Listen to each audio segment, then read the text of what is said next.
Alrighty, good morning everyone. Let's get back to where we left off.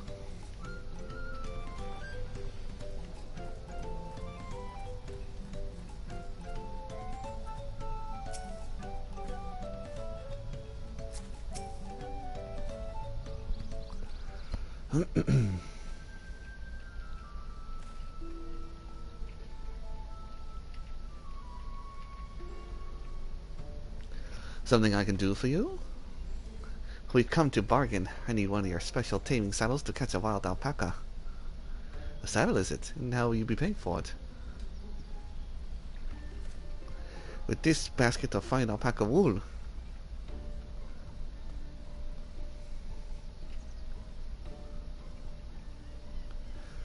What use does a saddle make a half of wool? Besides, this would barely cover the cost of a single strap buckle. Offer me something I actually want. Oh yeah, what is it that you want? And what might that be? Mezcal. Like to nest a cup a day at a day's end when I expect my finished work. Bring me a jug of quality stuff, you got yourself a deal. Spilled wells for us, third promise. Such mezcal can be had for only 5 pel in the thousands column.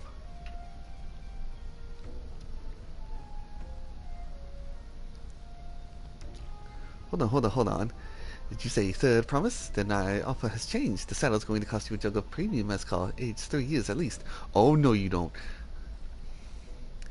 3 years? That stuff is valued at 10,000 pel or more. Why have you doubled the price? Because I must support the man of ambition who will see my business proper. Sarajal will go to war, and his cavalry will need saddlers. Lots of saddles. It's nothing personal, third promise. But I won't sell my craft for anything less than my asking price.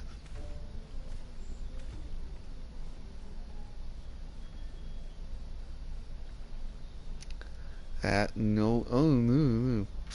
Oh, they'll never treat you poorly.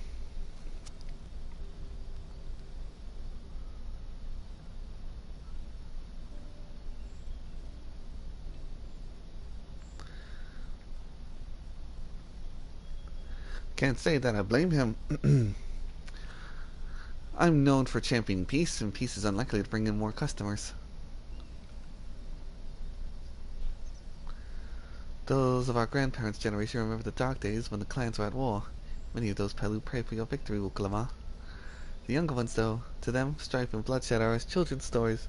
They think themselves safe from these horrors. Take peace. Peace we can now enjoy for granted.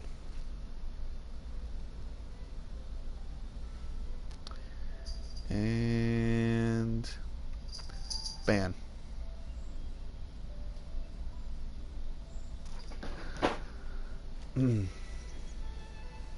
Still, others are unsatisfied with this quiet prosperity and crave the future that second promise envisions. They despair. They become obsessed with innovation, like the dirigibles that have made trade swift and easy. Then you have those like Havley, convinced that the first promise plans for conquest will afford them opportunities for great profit.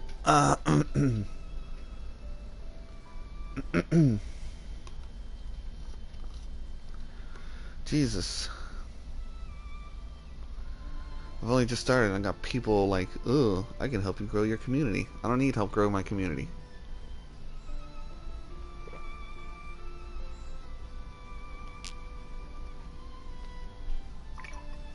It's the same message with these robots every single time, like they don't learn. Or the person sending them out doesn't learn. But what about you, Maplu? Aren't you of the younger generation? At least a year or two younger than me, I'd say. Oh, I was raised in the old tales. I memorized the accounts of what it was like when the Yokul ruled our village. That's why I offered to help. I want you to become Dawn's servant, to keep our nation from going back to the way it was. Well then, I guess I better make sure I win the contest. But the type of mezcal the saddle maker wants is very expensive. We weren't expecting to need 10,000 pel from the outset. Nothing's changed. We just need to get on with it. May not have had the head for trade or the stomach for alpacas, but I won't give up the peace for Tulio La on the line. And neither will we. We will make you a Dawn servant. Aiming for the 10,000 pel jug right away will bring us failure and frustration. So let's try exchanging the wool for anything even a touch more valuable. The trick is to find someone who needs alpaca wool and is willing to trade at loss to acquire it. Someone who supports your bid for the throne, for instance.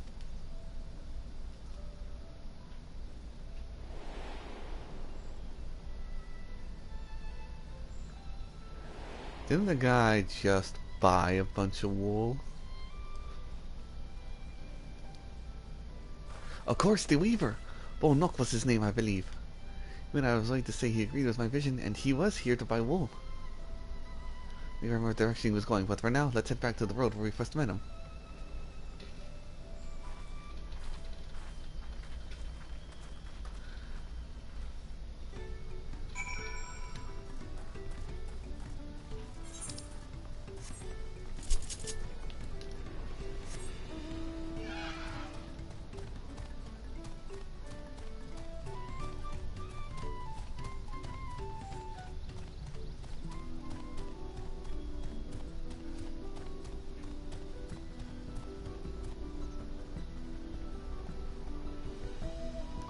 Do I there murder an alpaca, for it is in the wild? No, not that heartless. Yet. Actually, wait, hold on. Alright, sick curiosity. Do they spit? Headbutts? What if I get away?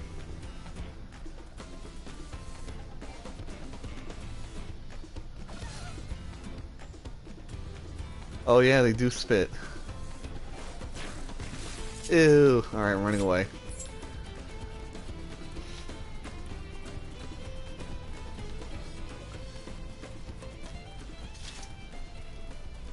Alright, we did it for science.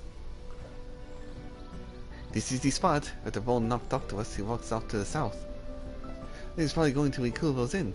Many of the visitors to watching Pelo stay up, end up staying there. Let's go and check, shall we?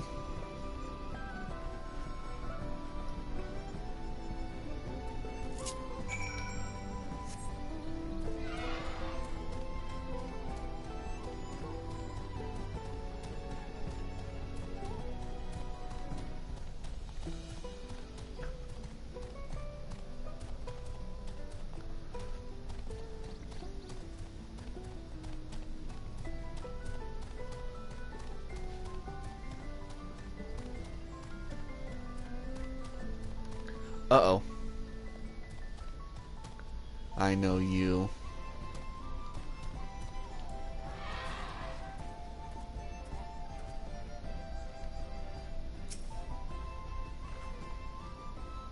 Can I have that basket, Niren?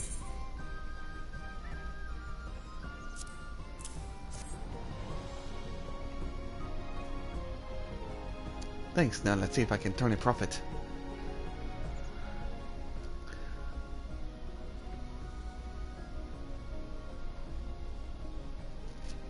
Volnock, I'm glad we found you. Are you interested in making a trade?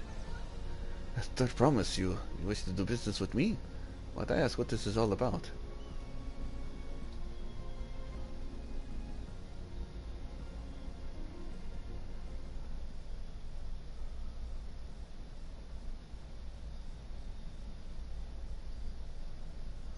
I see. So the goal is to turn that basket of wool into a jug of 3-year-old premium mezcal. Then allow me to invest in your efforts. Peace into all is what allows me to cross freely into the lands of my suppliers. Naturally, I would prefer that one pledge to preserve that peace when the throne. Thus I do humbly offer this wool poncho, a small token that I pay pretty contributes to your victory.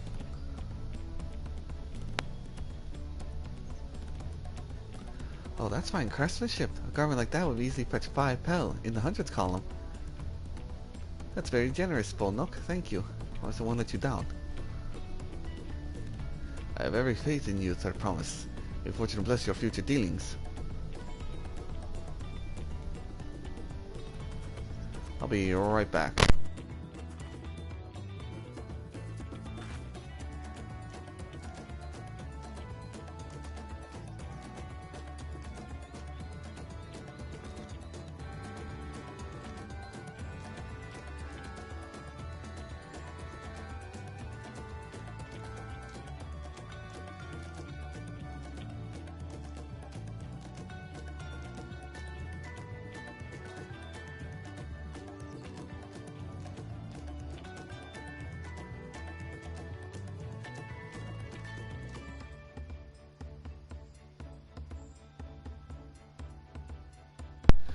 Alright, had to deal with something real quick.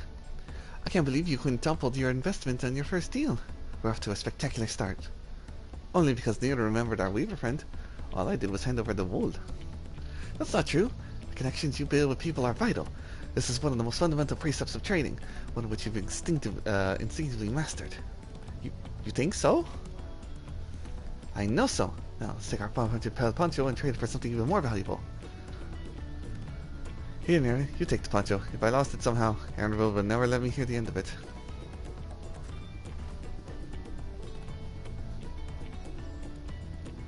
All set? Our next deal is waiting to be found.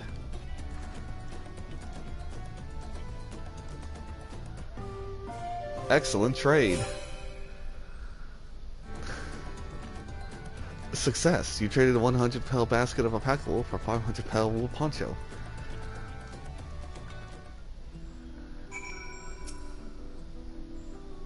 Oh no, don't turn into a whole Matsuya sell me fish type deal. Leveraging connections is a sound strategy, but we should also consider supply and demand. The individual in urgent need of a good poncho offer more than the merchant simply looking to stock his shelves. That makes sense, but how do we know if someone needs a poncho? They have a fabulous sense of... then I guess they aren't wearing one?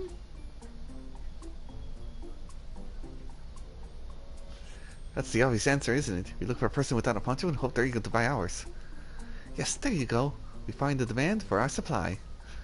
So, where should we begin our search for prospective buyers? There are a number of good places, but we could do worse than starting right here at the inn. They might be an interested travelers.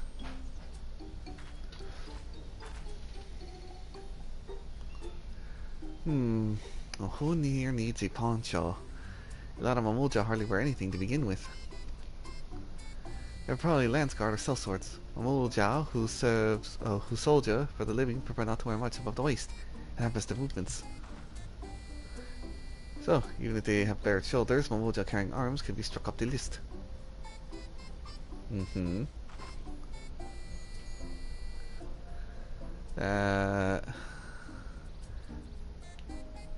Mablu. Tell me, who among the gathered travelers is my... oh. Dang, I thought it would be something funny. Okay, so... he's sweaty, but he's a fighter. This one already has a poncho. This one's also a fighter. This guy has nothing. So I'm going to assume him. Let's see. No coat or cloak, but also no weapon. Oh, we might have a winner.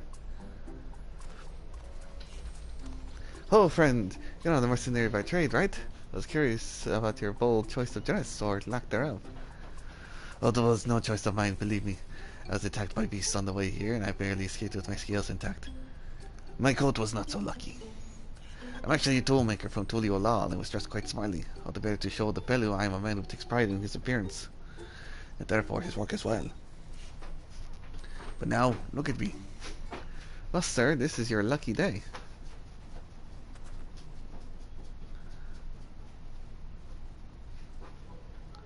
Oh, what a splendid poncho. This would be a perfect replacement for the coat I lost. Will you be willing to part with it? If you'd like to make a trade for one of your fine tools, perhaps. What about this hatchet? I crafted it myself and will vouch for its quality.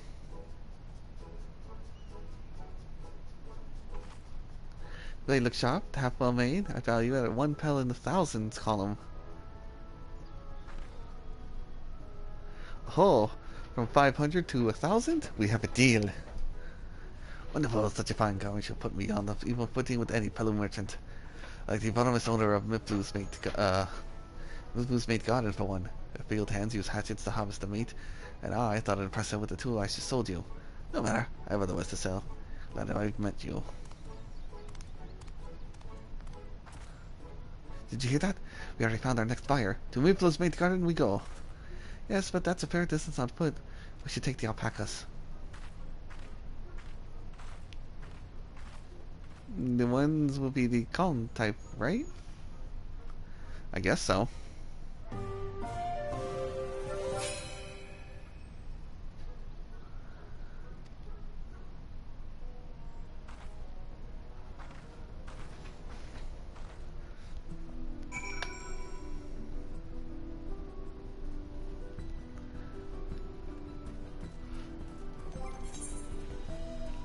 Oh, okay, my gear is looking fine.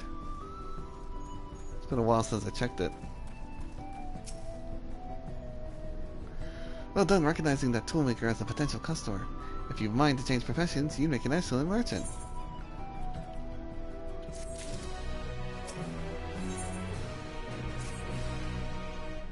Or we get moving, you should be the one to hold on to this. With that, I suppose we hop on alpacas, but so kindly provided. Ready to go, let's mount up. Yay! And it's out to the mate fields we go. Please don't spit. Please don't spit. Oh, those guys, you'll be fine. These ones are accustomed to people. Hey, that's an enemy from, I still don't trust them, from Final Fantasy 13. You have a knack for writing no matter what you say. Without our alpaca friends, we Pelu would never become the traveling merchants. Can you imagine walking all the way across Tyrol?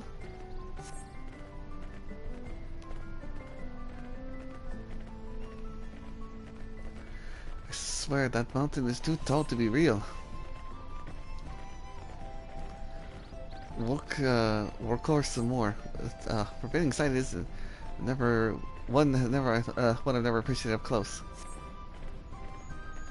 Have to take the long way around the cliffs to get there, to the highlands belonging to the Okui.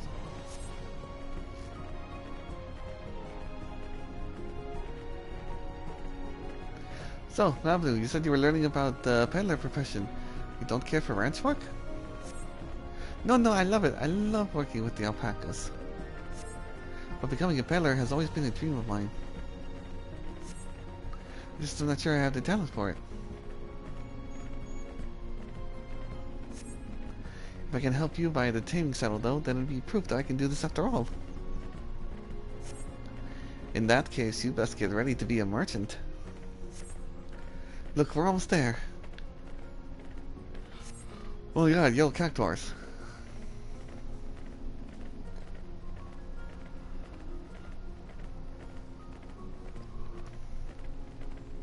And an aether current. Oh, I forgot to grab those. Oops.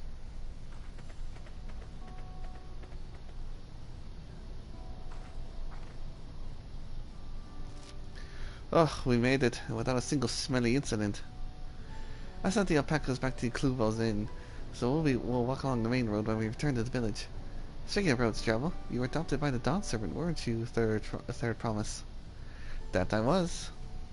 Then perhaps you understand, I was an orphan too, you see. Totally took me in.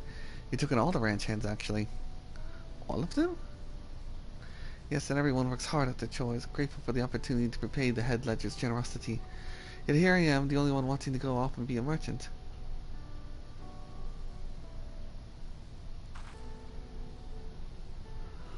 I'm sorry, I don't know why I'm telling you this. We need to get to keep trading the saddle and be prepared for the feat of gold. And it's mate's harvesting season, or I don't think it's mate. I think it's mate. Mate's harvesting season. There could be they can't have too many quality hatchets. Adding to Wukulamat's way with people, we should have no trouble in making a favorable deal. Let's move for herself over there. Pass the hatchet to the third promise, and let's begin to get to bargaining.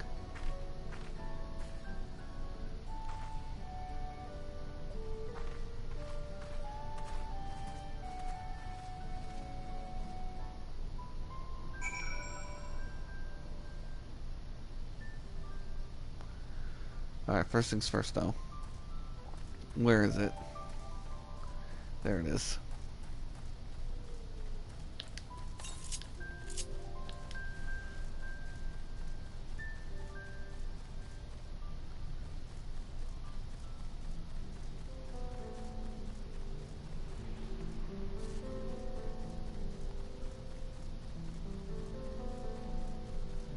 You're not keeping me from this aether current.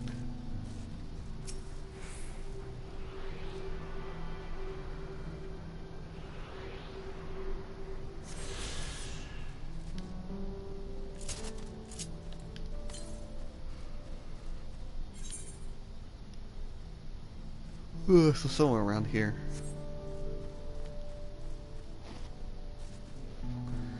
Alright, let's get trading. You have the little axe for me? Yes, I have the little axe. Thanks, now to see where we can get for it.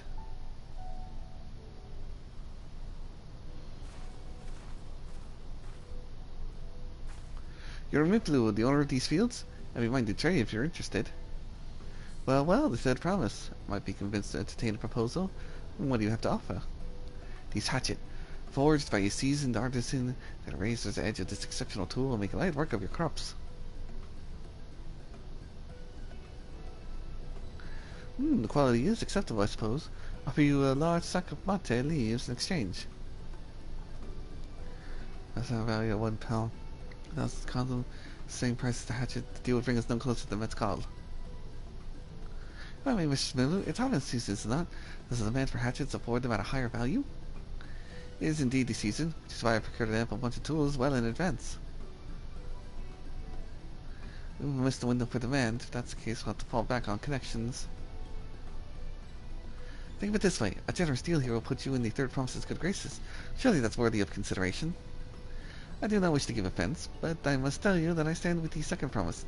His innovations will improve every aspect of our lives, I believe, including farming, and will no longer have need of these hatchets. I assure you that I have nothing but respect for Wuk-Lamont.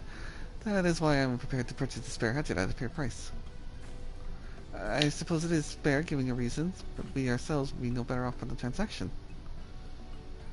How about this then? If we were to help bring you in the harvest, would you give us a better deal? As a matter of fact, I would. The tool cool, and as reforms come about, I can always use more hands in the field. Then you can go ahead and add our labor to the bargain.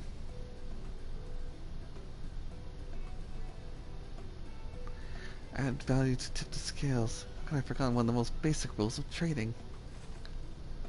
You can rest here if you like, Mavlu. Nir and I have the mate together. Oh no, I'm helping too. Off to the fields then, and mind you pick the healthy leaves. I'll take 5 good bundles from each of you.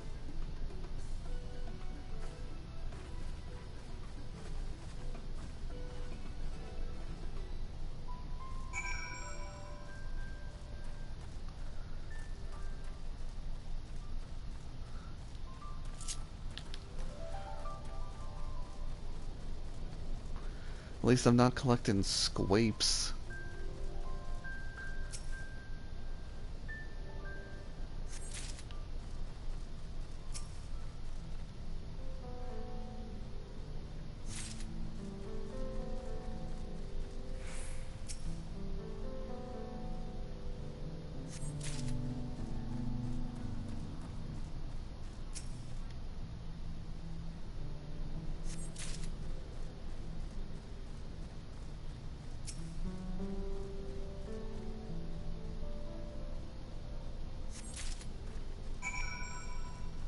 Leaves collected. Jump 360.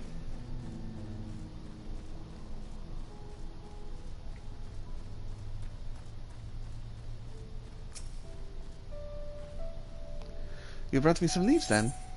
Yes, I did. Acceptable harvest. We'll see how your companions fared before making any decisions though.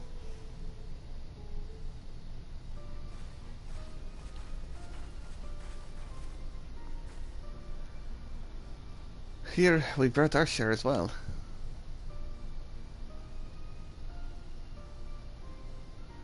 Thank you, sir. Promise. This is more than enough to hold up your end of the bargain. Now it's time to honor mine, adding the value of your labor to the price of the hatchet. I'm prepared to offer you a full sack of our highest grade mott leaves. Mate. I gotta stop saying mott. Premium mate. Bought at shop, one of those sack leaves would cost no more than 5 pel in the thousands column. Then we can bid farewell to this hatchet.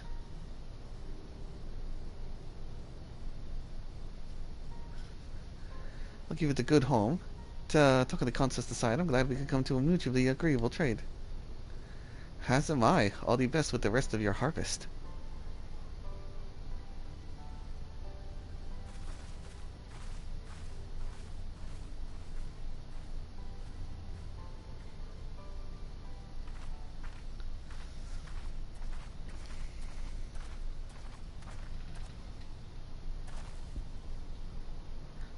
Mom Blue, what's wrong?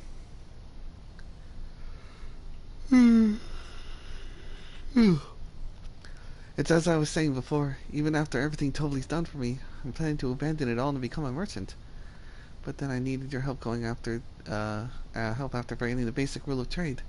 How can I expect Tovli to accept my decision then?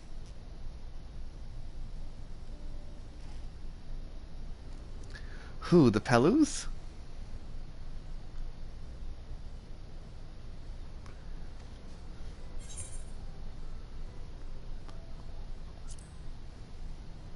Have you mentioned your plans to leave?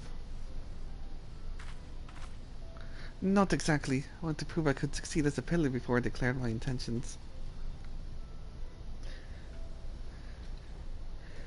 I don't know, man. I'm used to their outfit. Then again, it is a variation of both mixing the style of Southern American and and their outfits from Final Fantasy X, so I'm used to it. I seek to follow in my father's footsteps, but not because he expects it of me. I want to preserve Terrell's peace. Becoming Dawn Servant happens to be the best way to do it. You should live your life of your own choosing. I wouldn't be surprised if you totally held the same opinion, so talk to him. You're right. I better find out for sure than worry over what he might say. Thank you for the advice.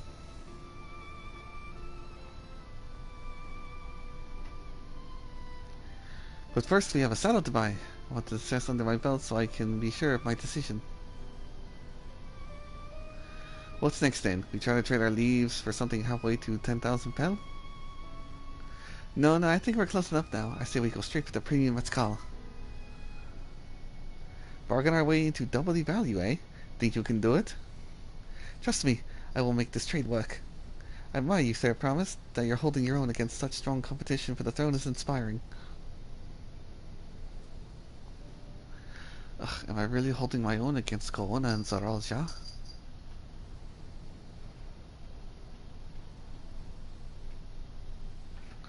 I mean, of course I am. I'm Wook Lamont of Dawn's Promise, after all.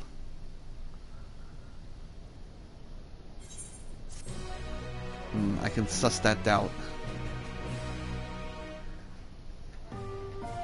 Excellent trade.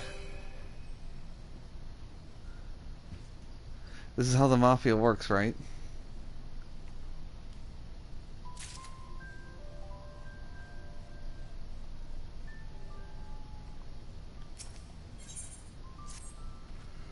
Before we go, let me give you the mate leaves. I don't need to risk proving Ervel's point. Ready then, our next stop is the Mezcal Distillery.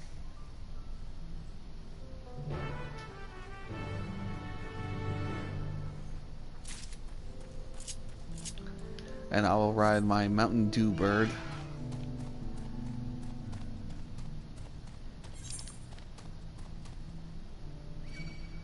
Uh-oh.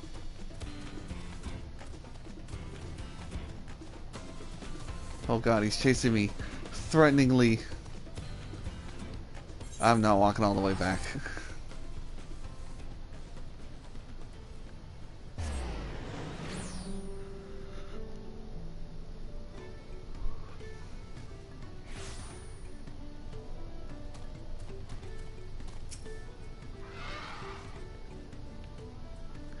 We want to speak with a man by the name of Gombly. Even among his fellow distillers, he's regarded as the master of the craft. He knows the value of his product, so... Well, someone came in. Heard that technology. We're going to convince him to trade for twice the leaves are worth. We're going to need targeted information. That means asking around and taking in the gossip. If you could talk to the people here in the distillery near it, perhaps Clamad could do the same with the village entrance. Meanwhile, I'll head to the north side and see what I can learn.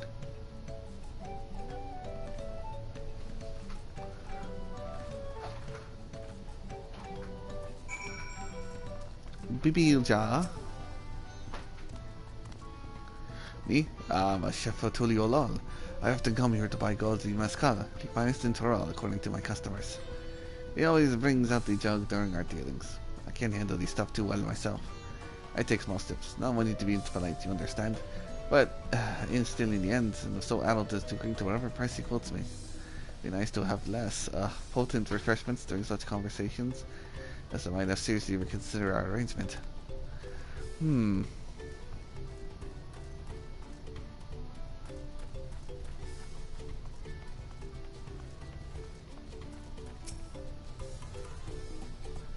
There's not much I can say about Gobley, but I can tell you Gobley's been saying.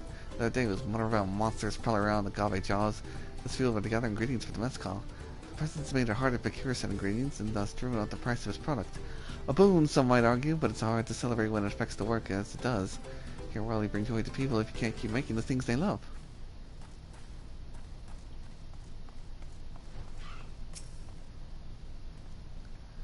Gobley might be a deft hand at the silly, but he's got no sense when it comes to appearances. Rumor has it he's been invited to the palace for business negotiations. If he presents himself to the court wearing his usual rumpled attire, though, he'll be laughed out of the sun perch.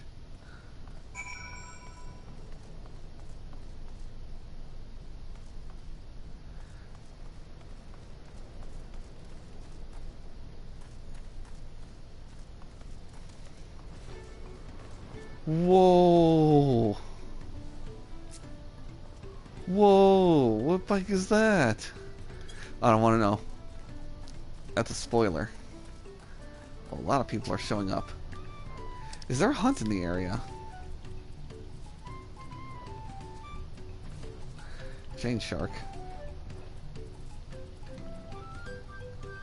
Nope, just people showing up. There's no S rank. Maybe an A rank in the area?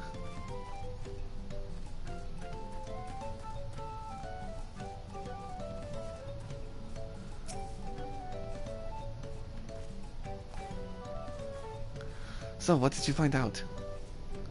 That...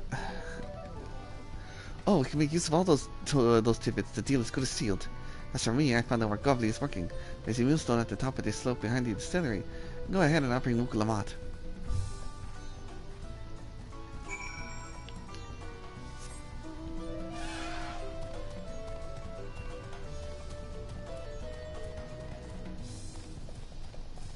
Well, people are going to be flaunting their bikes the very late in the story quality, I assume. I'm going to be flaunting my Mountain Zoo, which is only available to American accounts.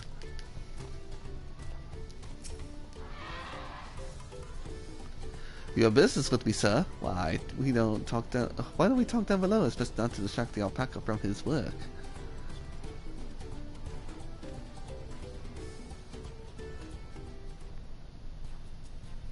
Bow, bow, bow, bow, bow, bow, bow.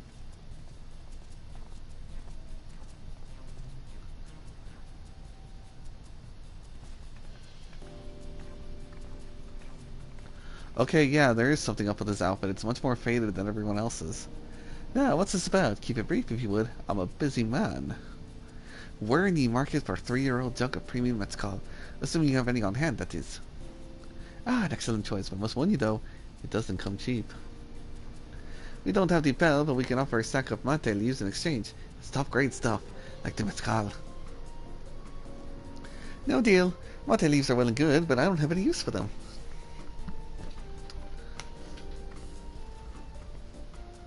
No deal, just like that. Still, I'd hate to send you away empty-handed. Why don't we sit and chat a while over a cup of mezcal? Now, the real bargaining begins. Whichever cards do you want to play first?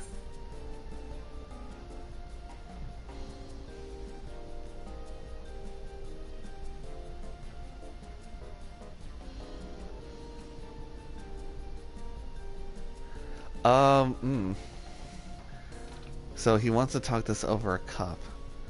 And if we drink, he's gonna start out-dealing us. So, no drinking.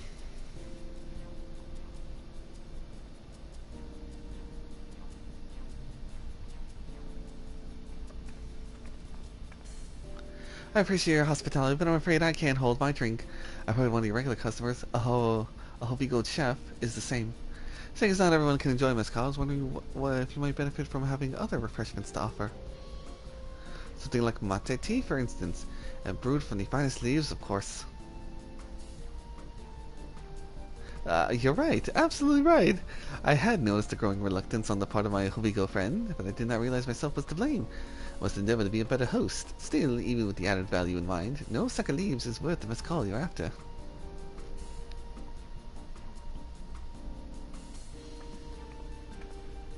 Should we offer to call the monsters causing them trouble? No! Not yet, we'll keep that card up our sleeve until we need it.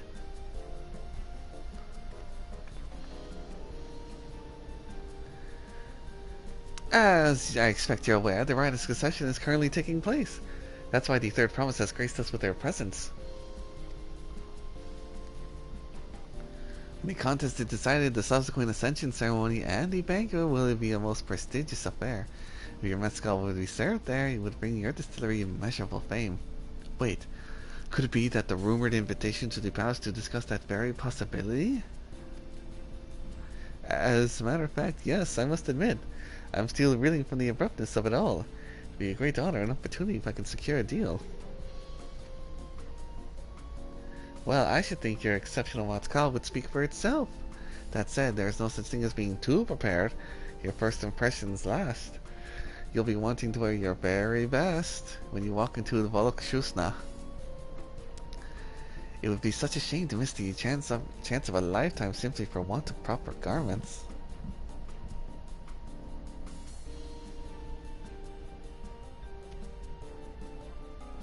That it would. Are you saying you have garments to offer? Something ideal for court? We have no garments on hand, I'm afraid, but we can provide you with the next best thing. An introduction to a weaver. His name is Bol Nok, and his works are highly regarded in Tuliolal.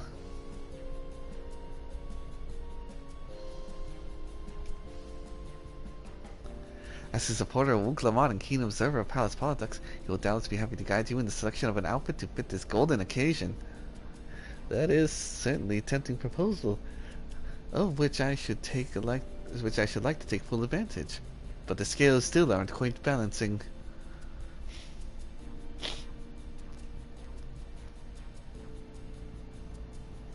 Say, weren't there monsters running amok in Agave Jaws? That's a problem we could easily solve for you. Truly, would be most grateful for your immediate assistance. I was relying to hiring sellswords to clear them out. Factoring the saved expense and introduction to a trusted weaver, this should shape out to be a sound bargain. Alright, you have a deal. Yes, I knew you'd come around. Give us a moment and Nir and I will take care of the prowling nuisances. In the meantime, I'll use the time to pen up an introductory letter to Bol Nok. The fields you're looking for are just west of Wachupelo. Be safe.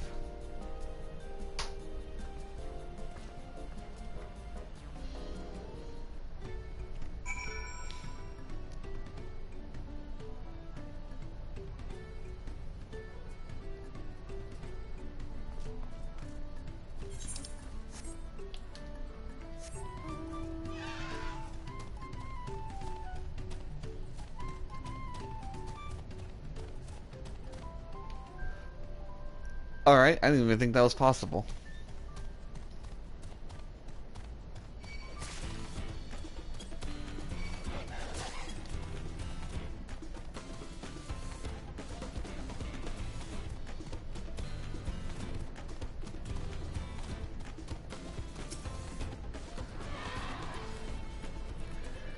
That should be Agave Jaws, just over there. This will go faster if we split up. Come and find me once you've finished clearing out your charity pests.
Well, these plants have hitboxes. Well, some of them do.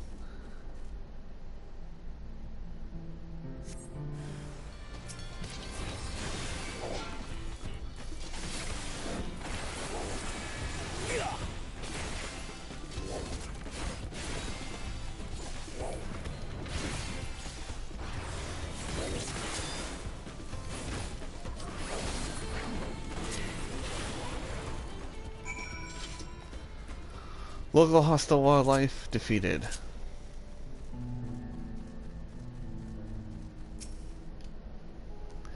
Compared to the creatures I hunted with Papa, this was no challenge at all. Come on, let's head back to the distillery. All that's left is to give Mom Blue the sack of leaves so she can seal the deal.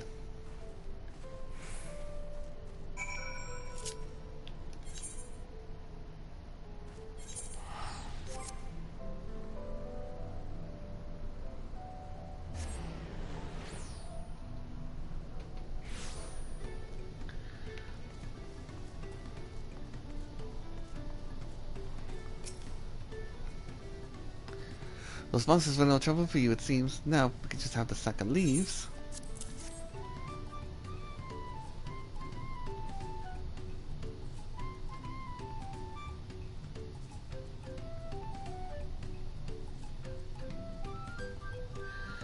Thank you for looking after our precious trading goods.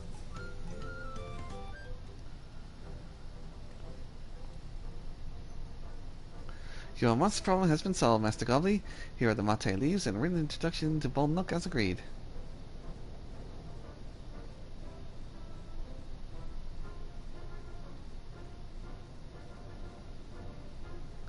The deal is done. Here, your jug of premium mezcal, aged 3 years. Please accept it with my compliments.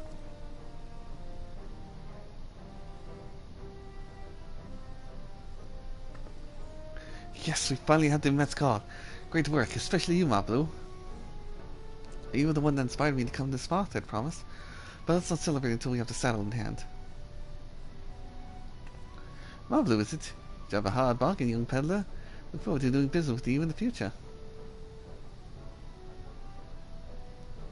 Thank you, but truth be told, I'm just a ranch hand. For now. Should I ever become a proper merchant, though, I'll be back to strike more deals with you.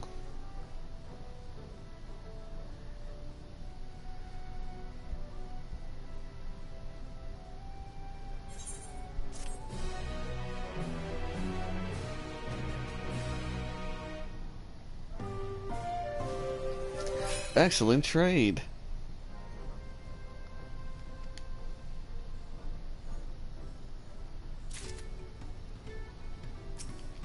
Great success.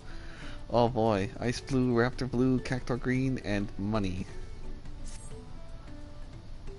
Even at the palace, I don't think I've ever held a 10,000 pound jug of anything before. My hands won't stop shaking. Here, you better hold on to it until we get to the saddle maker.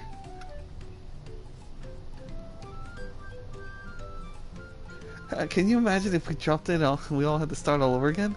Luckily, you have these places not far. Just need to head across the plaza. Mablu, don't joke about that.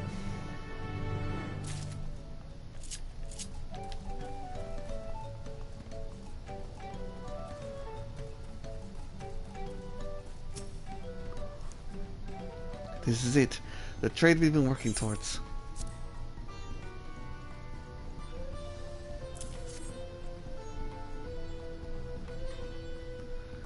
Whew. Still in one piece. Right, time to make our deal.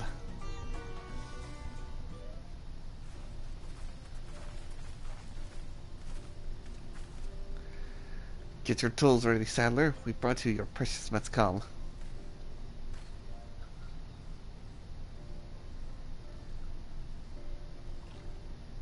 Wait, you actually got your hands on a jug, but you had nothing. A few measly clumps of wool. What we had was an expiring trader with a gift for negotiation.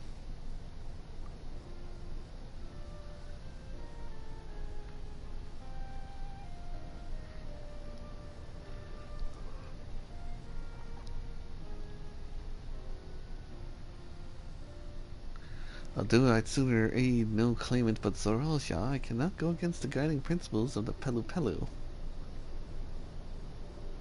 The trade is a fair one. I'll craft your saddle, I promise.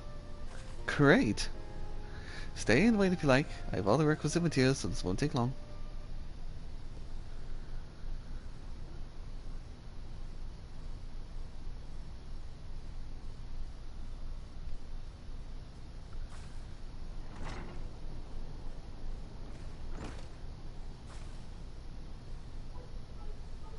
Your commission is ready. Catching wild alpaca is never a simple affair, but you'll have easier time with one of my saddles.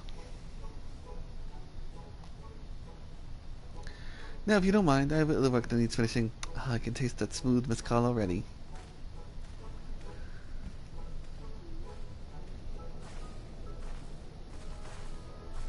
We did it! The saddle is ours! And to think we started out with only 100-pound basket of alpaca wool. Marvel, you truly are an incredible merchant. Thank you, it makes me so glad to hear you say that, I promise. We got what we came for, so let's return to the ranch. The others will be waiting.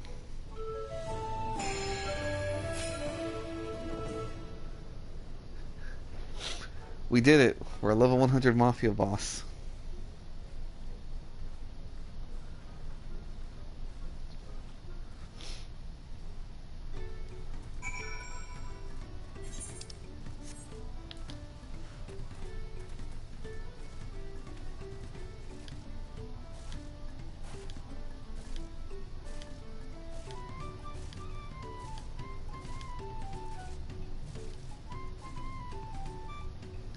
Ooh.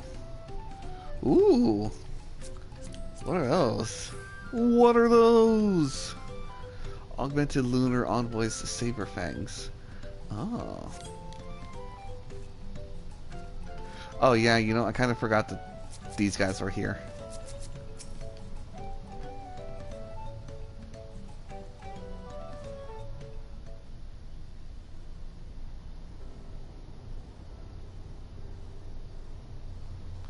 You acquired the saddle then? Yes, and thanks in no small part to my blue. Before you brush off to catch an alpaca though, let me teach you a thing or two on how to saddle one. I'll bring out one of our wild-born friends so you can practice.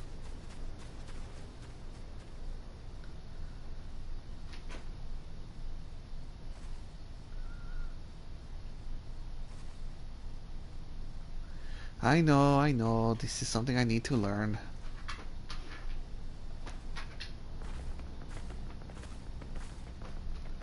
Oh god, the music.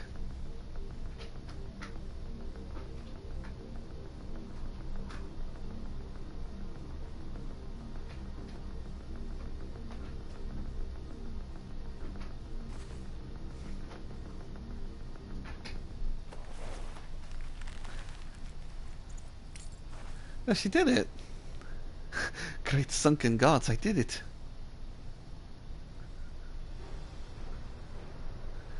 She did it. He hardly seemed bothered, much less inclined to spit, as if he was completely accepting of Wolframoth's touch. That's because of a singular scent which its saddle has been coated. Alpacas find it very soothing.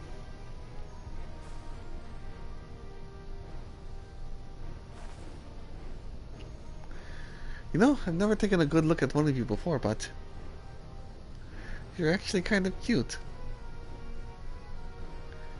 You're only now noticing that?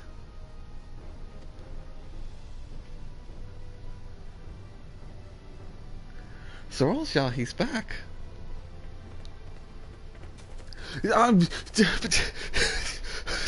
He fucking got a golden one. Having done exactly what he set out to do. The alpaca he's brought, is it me or was it glowing? I've heard tales of such a beast.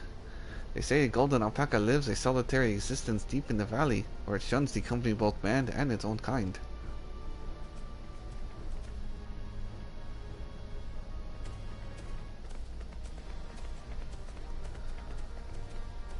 How did he manage to snare a prize like that? A beast knows its betters. Faced with overwhelming strength, it will yield rather than risk death. An apt illustration of how greatly the power of the first promise exceeds yours, Wuklamat. Strength alone won't win him our father's throne. I'll be the one to find the Golden City, and then Taral can remain at peace. Oh god, how is his voice again? An everlasting desire for peace can only be forged in the fires of war. To unite as one, the people must be taught. They must suffer the horror and hopelessness firsthand. Exhaustion from prolonged conflict, the wages of war's merciless nature. These are what moved the clans to join in the founding of Tuliolal all those years ago. Consider the younger generation of this village. Since birth they have basked in unbroken harmony, and behold, they regard war not as tragedy, but opportunity. Thus did the resilient son seek to provide education. He offers much needed lessons in the realities of conquest and renewed appreciation for peacetime.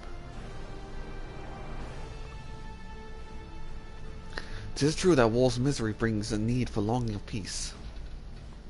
But I've seen with my own eyes what becomes of an empire forged through violence you propose, the rebellions it spawned, and the ruins it left behind. Me too. The Garlean Empire was a congregation of simpletons. You take that back.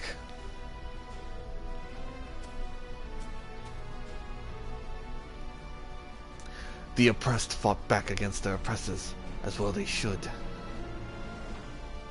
Men are not beasts. Only a fool would seek to rule over all with the threat of force alone. That is why Galu Jaja did not elevate the Momulja, where he treated all clans with equal respect. However, the first promise has fixed his gaze upon more distant horizons, who would unite not only Tuliolal, but the star in its entirety. What? Why? I need not explain myself to you.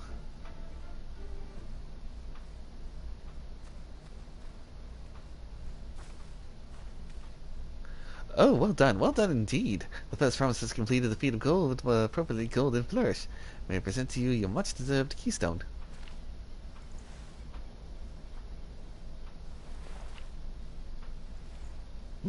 Strawberry flavored, and he just eats it. Forbidden Jolly Ranchers. He's always been like that, never sharing his innermost thoughts with me or even Goona. It's like we're not even family.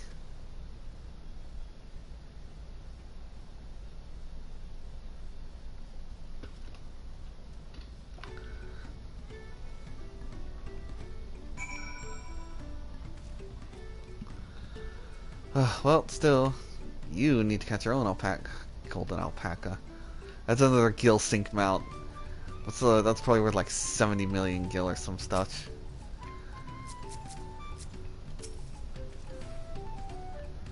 I'll ponder Zoralja and his mysteries later. Right now I need to think about finishing the feat of gold.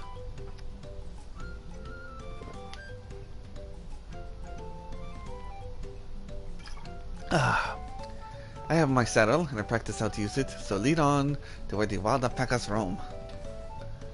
The valley of Arun Kananka. Sorry, not Kananka. Kanka. It's northwest of here. Come everyone, even if we can't enter ourselves, we can see Wuklamoth off on her hunt.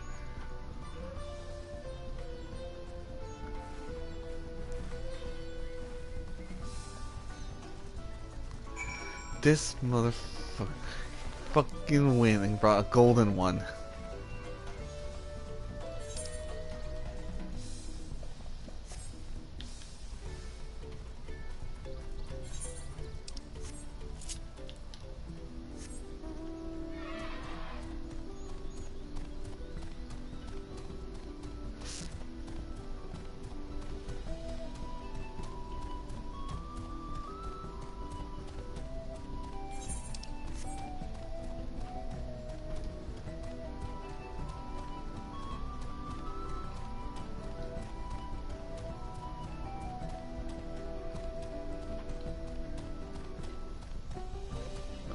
Doom, doom, doom.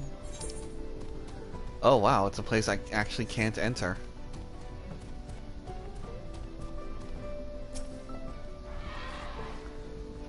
I can do this. I know I can. Jiran Wuklamana, she marshals her courage, attempting the harrowing task. Where is it? You can do this!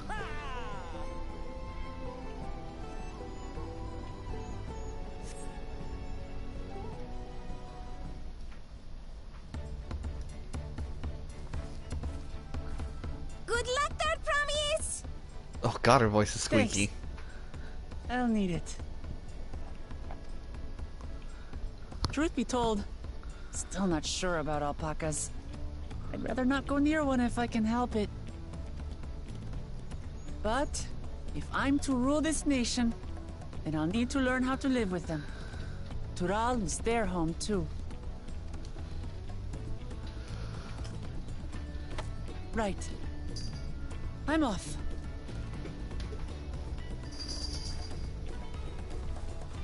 Look at her go!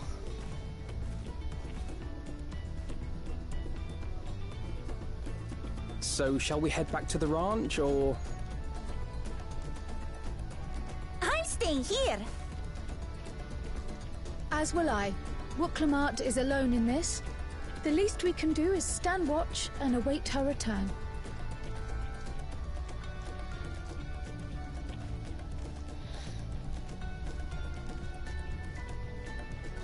It may be a while yet. Help me pitch the tent.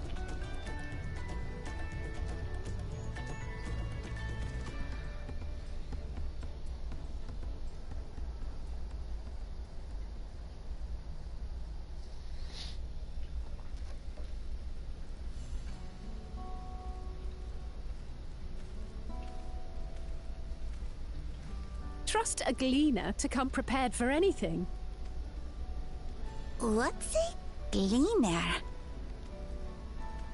Someone whose job it is to travel the world and procure uncommon things for their employers. Erenville specializes in finding animals, I believe.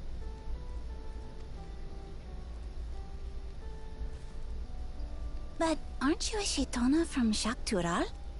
Why did you cross the salt? Oh, Erenville lore. When I was much younger, the thought of leaving Tural never even occurred to me. But then, some years ago, my mentor tasked me with a difficult hunt. Something I could never find, she said, so long as I clung to the familiar. She suggested that I leave home, leave Tural, and join the Gleaners of Garlean. As one of their number, I could experience the world, immerse myself in myriad cultures and customs, see the many faces of nature. And once I had learned what is truly important, I would find that which I seek.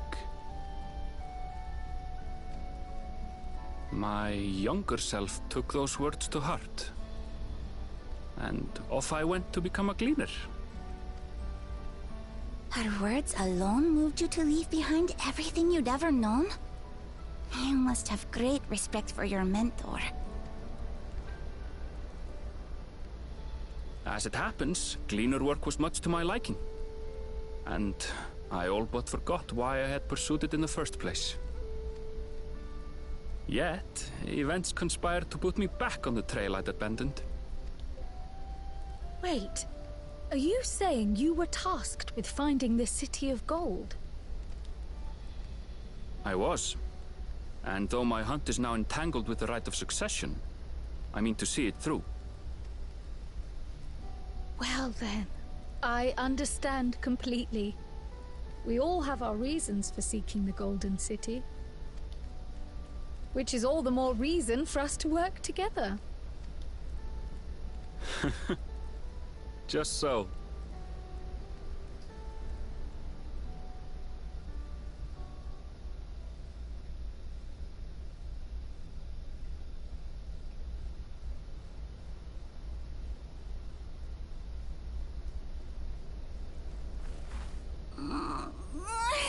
She should have been back by now. What if something's happened to her? We need to tell Tobli and arrange a search party. Wait. Do you hear that?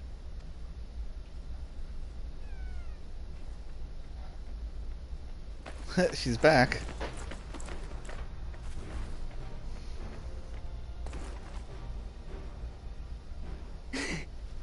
They did it.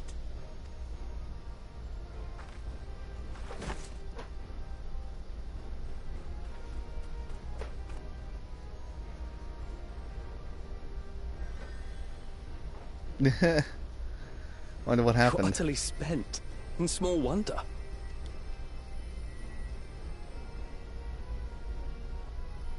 Well done, third promise. The ranch isn't going anywhere. Take a rest in the tent. I think I will. Thank you all for believing in me.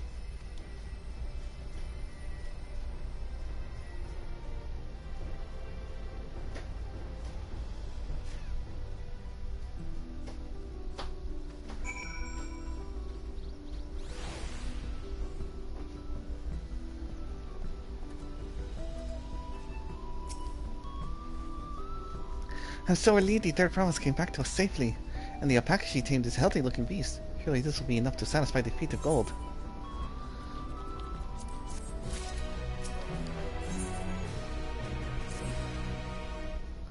Ukulamat still seems to be unsteady on her feet. Highly surprising after she spent the night chasing alpacas.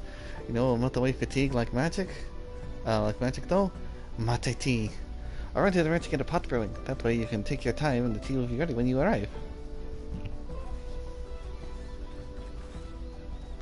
As Ma Blue Wise suggested, we shall set for a slower pace for our exhausted third promise.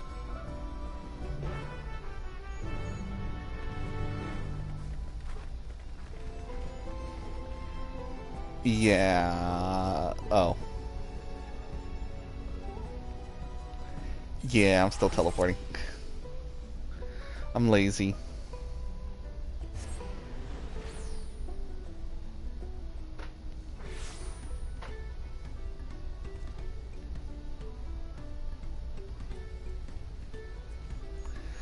Do do do do do do.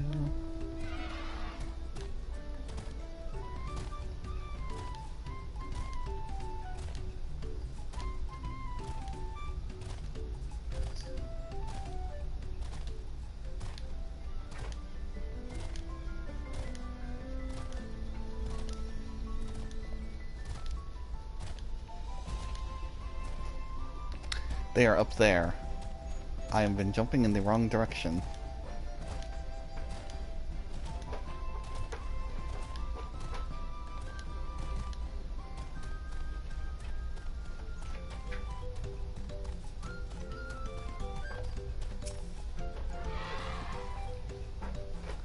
I came back ahead of the others. Did you? I should hurry along with the tea then. Rook Lamont can't be that far behind.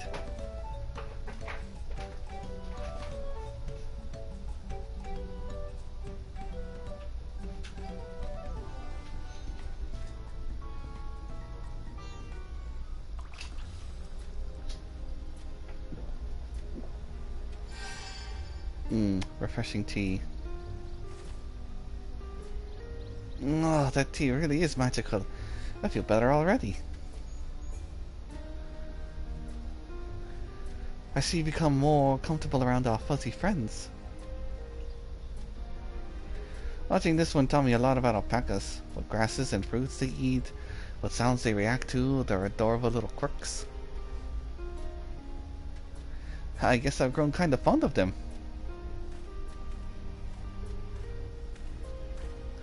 Welcome back, Third Promise. Accomplished the feat of gold, have you?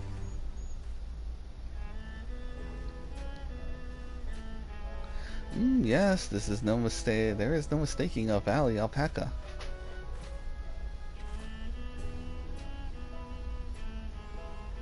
I commend you on your success. Well done. Yes, we did it.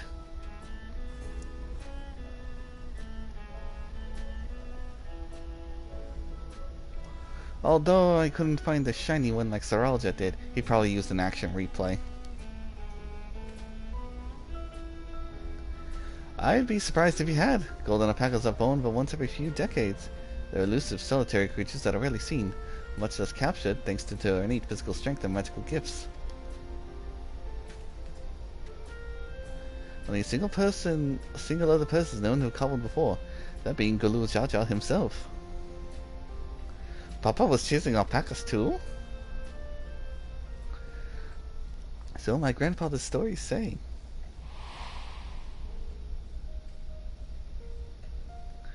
It was before the founding of Tuliolal, in a time when the mountain giants, the Yaku, held our people in thrall.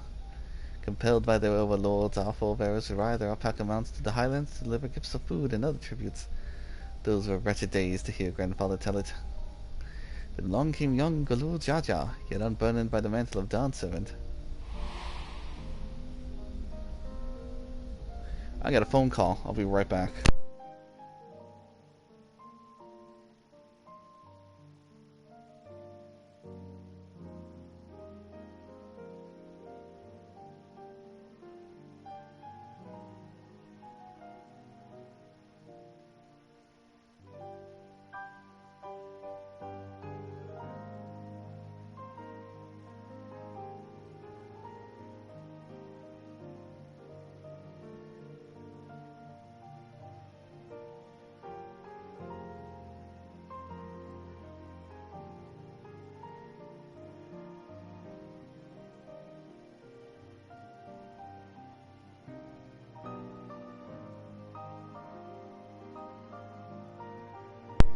That was my mother calling me, wishing me a happy 4th of July, as well as something on the way to the house, to be aware of it.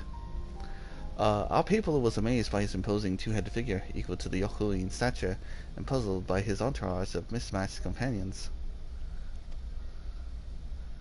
Some trembled in fear, believing a new conqueror had come. Yet Galul Jaja showed no such inclinations. He sat and spoke with us, sipping from cups of mate tea we offered him, and grew somber when he learned of our plight.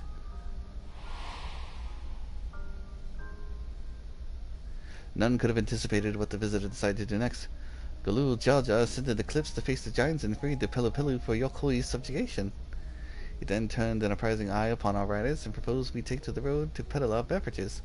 The suggestion seemed obvious for one who traveled as he did, intent on fostering amity between the clans.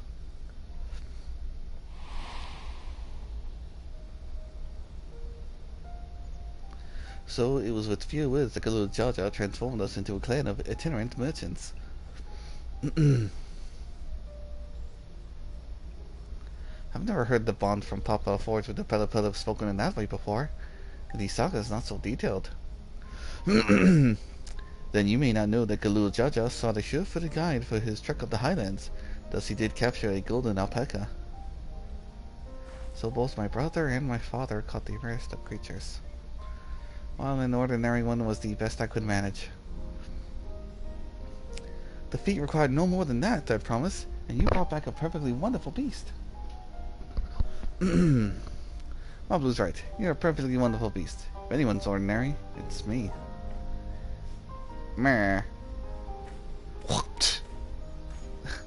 Just imagine after all that, just spits in her face. Not only did you accomplish the feat of gold, you also made many trades and brought joy to the many people in true Pilu fashion. I sorely doubt your sibling could have achieved the same result.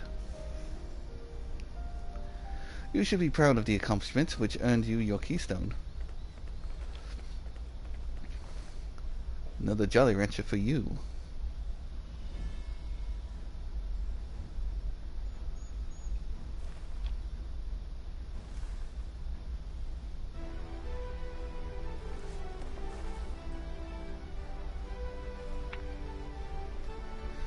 Shing. Sparkle, sparkle. 5 more to go. You well on your way, third promise. Oh, I wonder how the dialogue changes if you decide to do them first. We'd have been lost without you, Mablu. Thanks to you, I learned so much about the Pilu people and your customs. It might seem obvious, but I've come to realize the importance of properly knowing something, as it's because we didn't understand the alpacas, I was uncomfortable around them. I'm thankful to you as well, Wukalamot, giving me the courage to say what I wasn't sure I could ever say.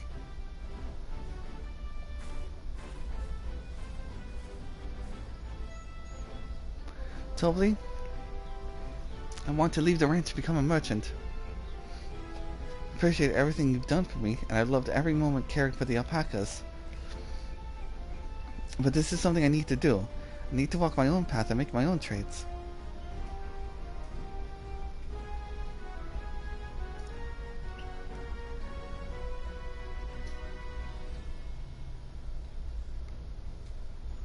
As your parent, allow me to say one thing. I always try to give my wards lives fulfilled with with as much happiness as I could provide. Yet never once have I wanted that to be the only happiness you knew. You have my blessing to walk any path you choose, Mablu. Gladdens me to hear you found your calling and you wish to pursue with such passion. You will make an exceptional peddler, I'm sure of it.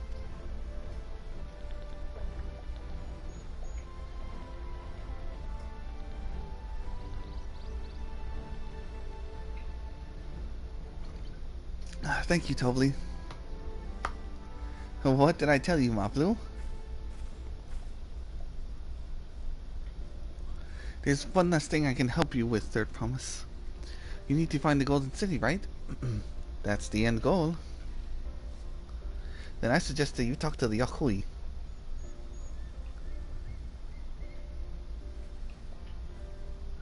They once ruled over far more than just Oroku Pacha and Palu Palu. 1,000 years ago, they were the overlords of Yogg-Toroil and all its peoples. During that era, the Palu Palu were commanded to search for the City of Gold. They scoured every corner of the continent, but never found any trace of that fabled place. But if they didn't find anything, what could the Yakui have to tell us? They may have not found it, but the fact that they thought to look for it at all makes me curious. Perhaps there's value in delving into how the legend originated?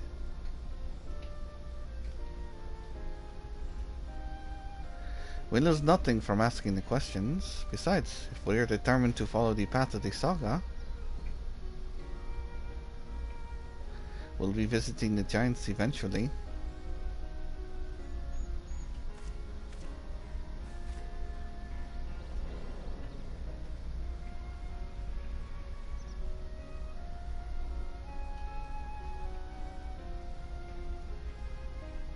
Oh, Crowd, I have a question I've been meaning to ask you, and since we finished with the feat, where did you acquire that earring?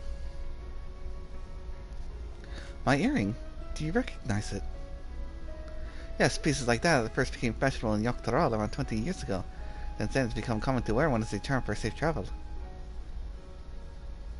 20 years ago? Right about the time my grandfather made his journey, yet the Dawn Servant implied the earring was connected to the Golden City in some way. Surely there was more to significance than for fashion.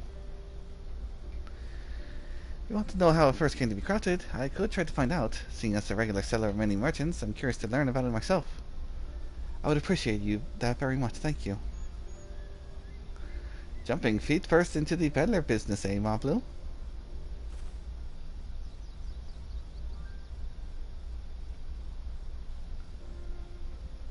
Right then. That's 2 keystones down. I say we head back to Tulialal and plan our next move.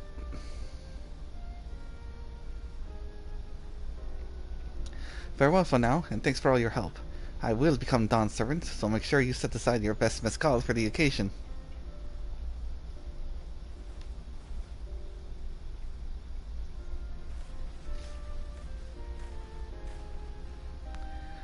She has a fearsome opponent in that brother of hers.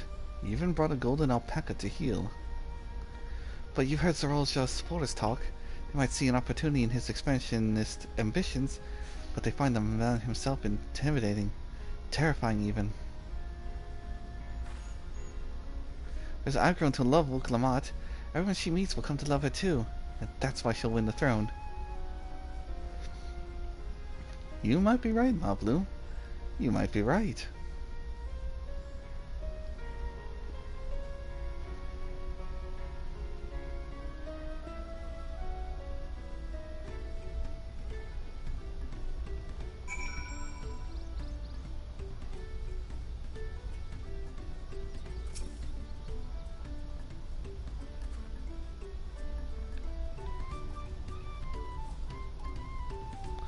It feels good to have defeated gold safely under our belt, even if my victory pales beside Soralja and the shiny golden alpaca. I know I shouldn't let it bother me, and gods know you've all been so supportive, but I want to be strong, or wise like my brothers, to be a promise that people respect. Which is likely not if I stand here carrying on and on about such things. Let's move on. Back to Zavaya of Tyr with us, and the contest has already begun.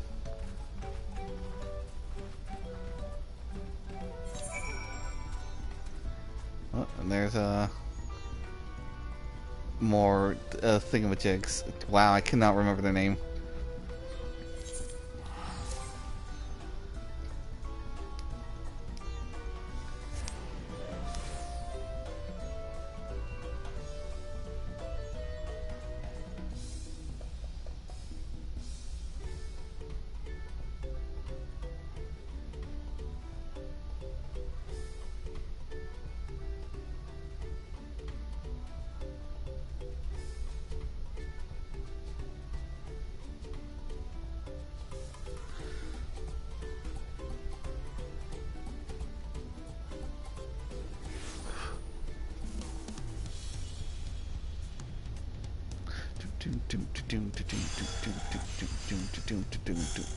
See, this bothers me. People just literally teleport in and start crafting.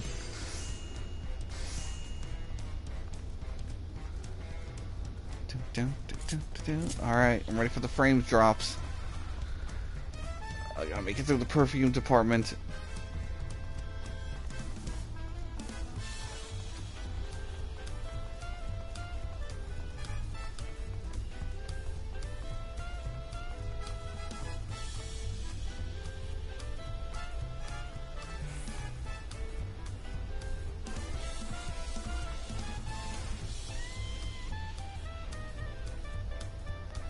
Any day now.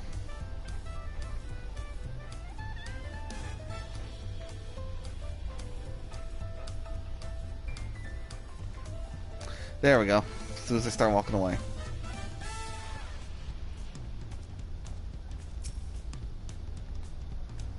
Look at us. The contest has barely begun, and we already have 2 keystones. Surely even my talented brothers aren't doing this well. We can only hope.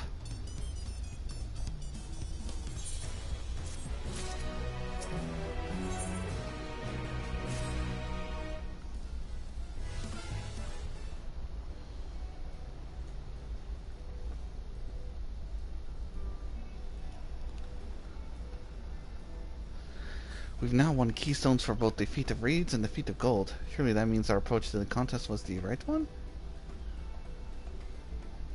So it would seem. By continuing to retrace Gulul Jaja's journey, as presented in the saga, we should find the remaining Electors in turn.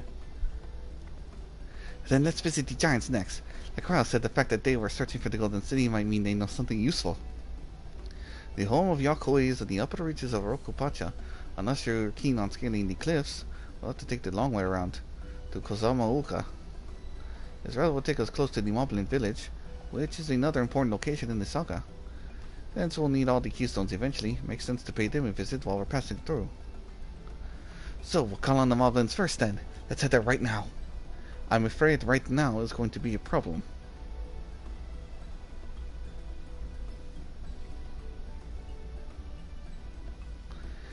The flight of we wingless, the great stairs leading to the Moblin settlement, collapsed in the storm. What are we to do then? There is an alternative, but it requires preparation. Till it's ready, you could rest at the cabins or see more of the city, whatever you prefer.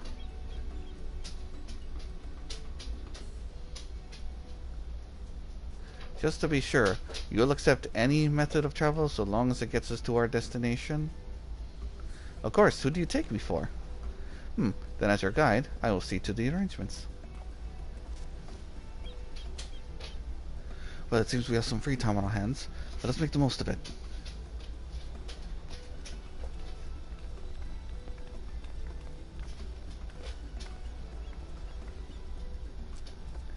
I need to get my axe repaired. I nicked the blade pretty badly when I took a swing at Bakul Chacha. And that reminds me, I never got around to introducing you to Ropley, did I? He's the man in charge of, oh my god, Wachu Meki Meki. A good person to know. Want to come along? Sure. Let's go then.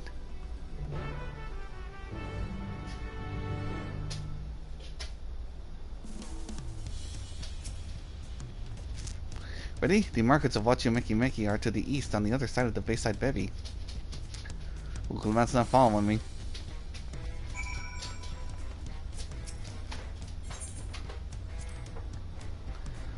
Oh, Wakumechi is everything that Tuliula was built to be.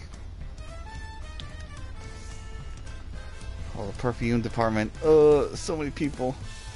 So many minions. So many crafting effects.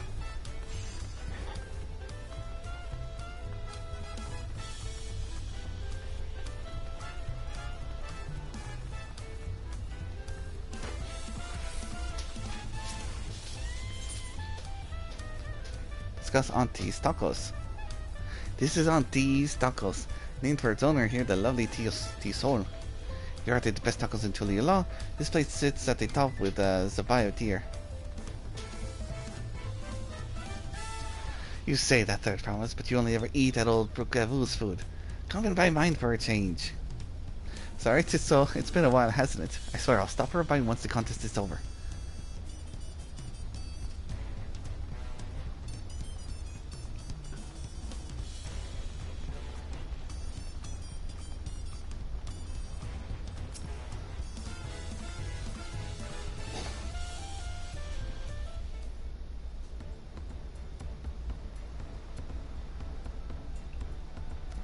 Mama, the third promise, how might I assist you this fine day? Well met, roughly. I need to buff out a nasty nick on the blade of my axe. Yes, it's been chipped quite terribly. Trying to cleave rocks again, were we? Something like that. Think you can fix it? You stand among Tyrell's most prestigious gathering of artisans, and I ask this question? 'Tis child's play. I've prepared for you in 2 shakes of an alpaca's tail. Good to hear. I leave it in your capable hands. Who is your companion, if I may ask? This is Niran, a great adventurer I recruited from across the salt. Brought him here to meet you, actually, though he might have a reason to visit Wachumeki sooner than later. Allow me to introduce myself. I am Ropley, humble representative of this grand center of trade. Pleasure to meet you, Niran. Hello. You there, stop dithering in the shadows and announce your business already.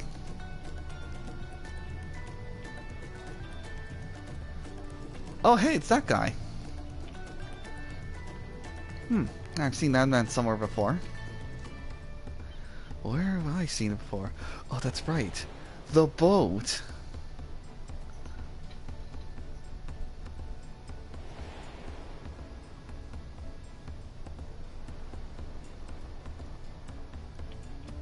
And that guy was on the boat with us.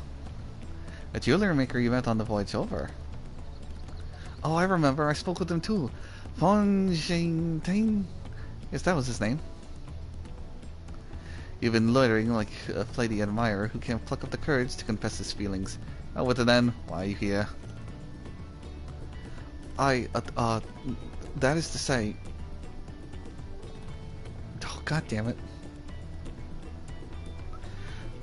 I'm no closer to solving that enigma. Wonder if he could use someone to talk to. I said we go ask. Let me know by link pearl if you find him first.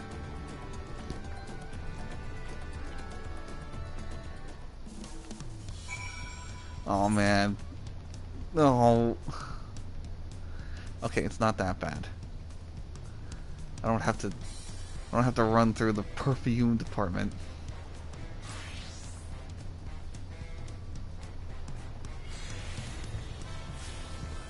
Oh, right.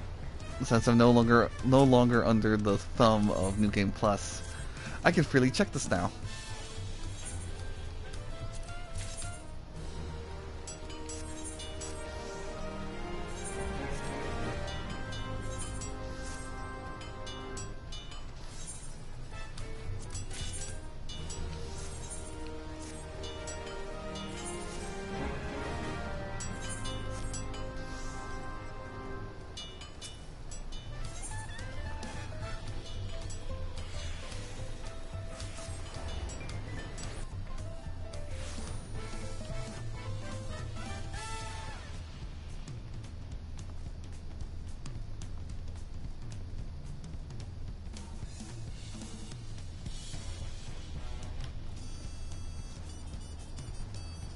Oh, there is definitely a sightseeing log thing up here. Now, where is he?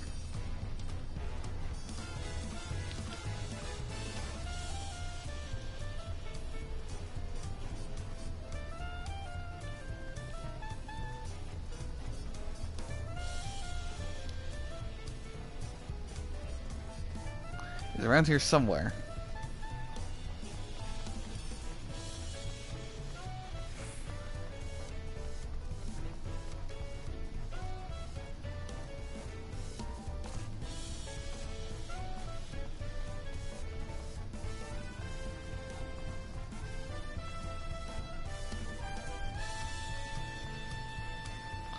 Oh, the frame drop because of all the people.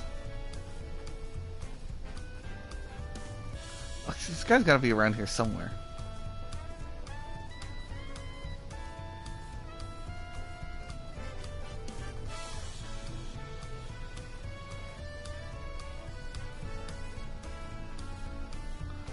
Nope.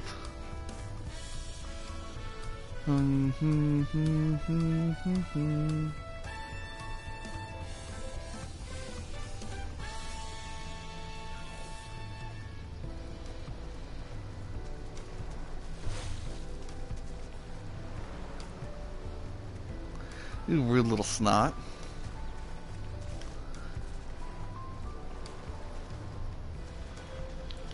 Oh my god, where is this guy? I should have found him by now.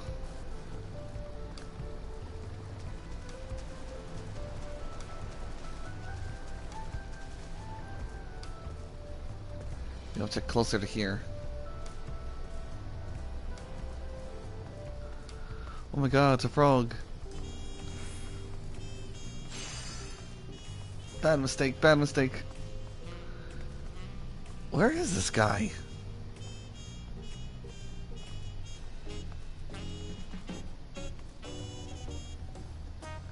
I'm probably blind and I've probably seen him already.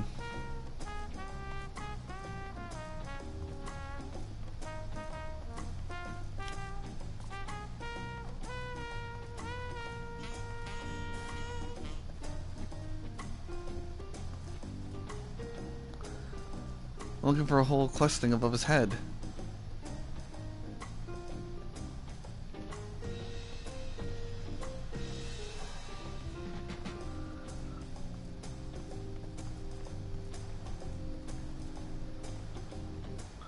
Is he down here? Oh, there he is. I was getting there. You were conversing with Master Ropley. But wait, we've met before, haven't we? On the ship? Come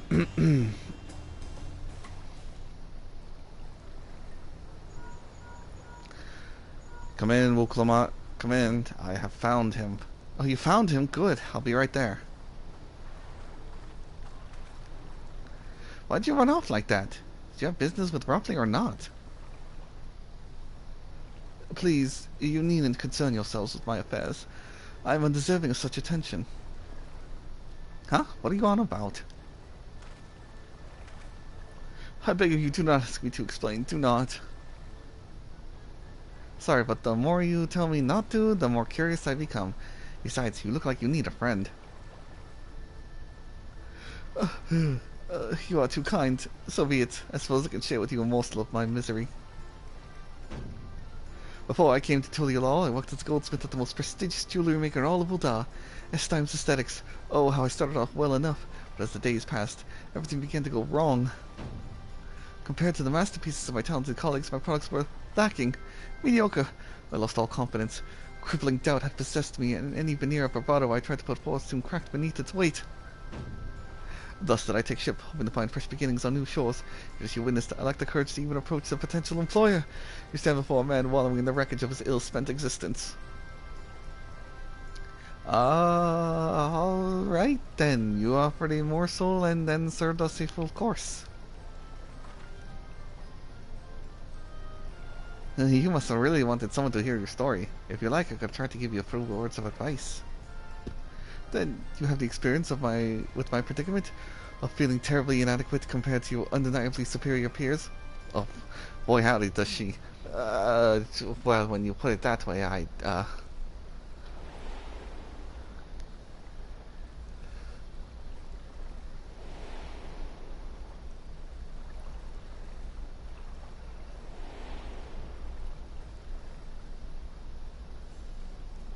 Not me. I'm Wook Lamont, third promise of Tulio Law.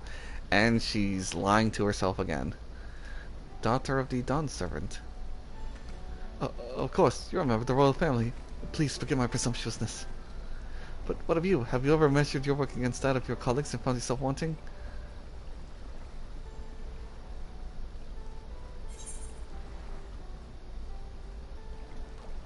Listen, you can't measure your worth by the success of others. How can I not? Should my work not meet the same exacting standards, no new commissions will be forthcoming. What then was the point of me becoming a goldsmith?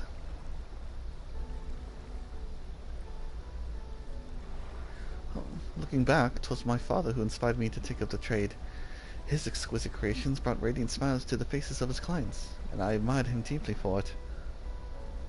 But of course, striving to be a great goldsmith as him, I lost sight of my original motivation. All I ever wanted was to spread joy through my craft as he did.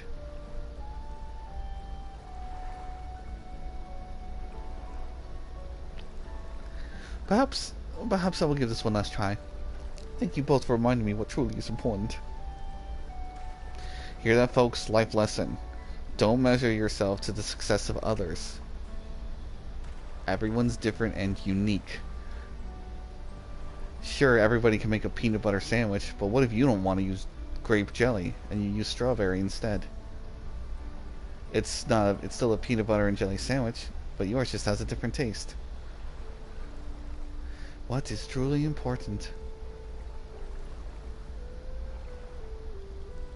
Like a weirdo, I throw pickles on mine, but then that's just straight peanut butter.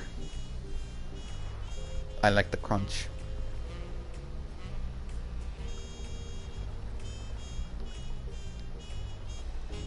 Speak with Wook Lamont. I'd love to, but there's vast amounts of people here who are forcing her to take a while to spawn in. Oh, sorry, Niren, I didn't mean to ignore you. But yes, I'm glad to see Fontaine give himself another chance. I pronounced his name. Ooh, food. Mezcal marinated swamp monk. That sounds delicious. Jeez, how many people are surrounding her? Oh, just one person.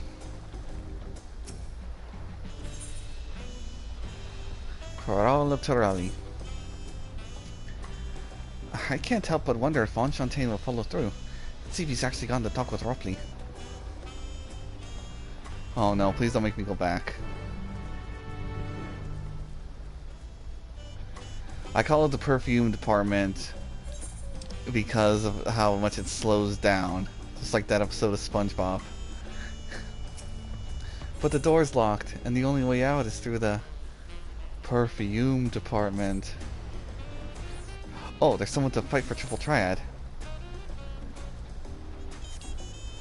I'll quickly go kick someone's butt after I complete this quest.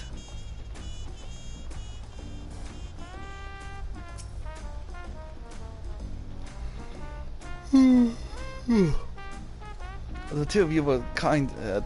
'Twas kind of you two to come, but you needn't worry. I found my courage.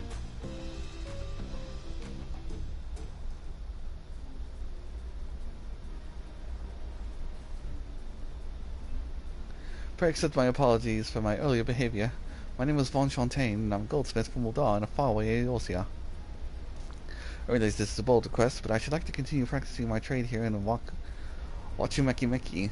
If you will have me, I ask only the opportunity to bring happiness to others with my creations. So that's what it was about. You're looking for work. Consider yourself hired. Wachumeki is always in need of skilled craftsmen and women. I'll handle the necessary paperwork. Can you start tomorrow? Yes, of course. I must thank you both again for your sage and timely advice. I don't know that I was all that helpful. But you were. Had you not come to speak with me, I would not have had the moment of much needed self-reflection.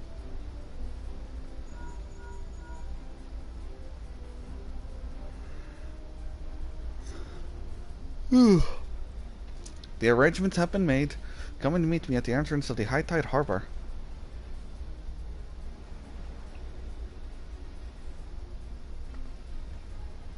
Oh, I almost forgot. Do you have my axe ready, roughly? Ready and waiting. Behold the sublime touch of a Wachimeki artisan.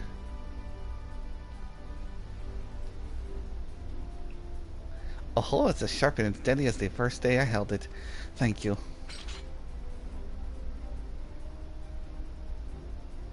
Well, good luck to you, Fontaine. Fontaine. Let me know if that doubt creeps back in. I'd be happy to talk to you about it. As for us, we should head for the harbor. We don't want to keep Annabelle waiting.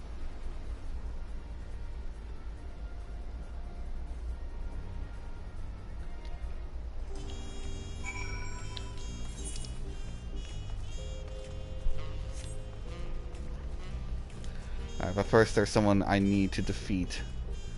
In Triple Triad.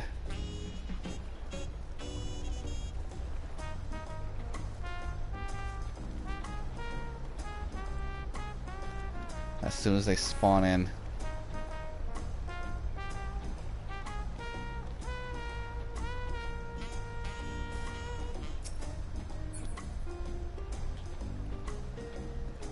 Any day now.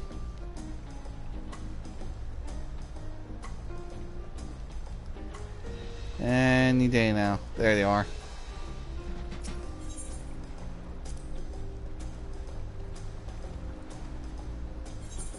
So how many cards do you have? Only one.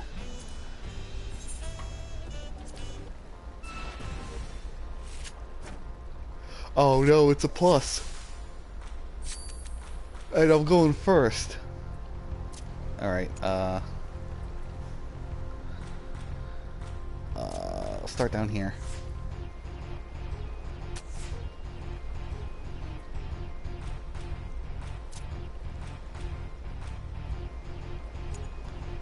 No. No, not yet.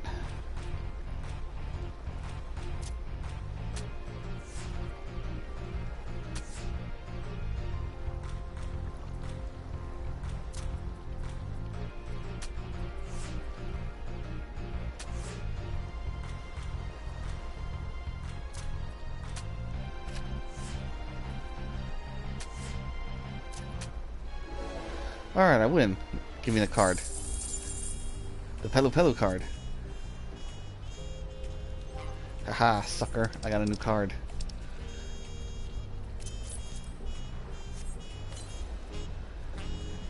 And I'm going to eat these foods in order to clear up inventory space, because I actually had a lot of inventory space before, and then I started crafting stuff.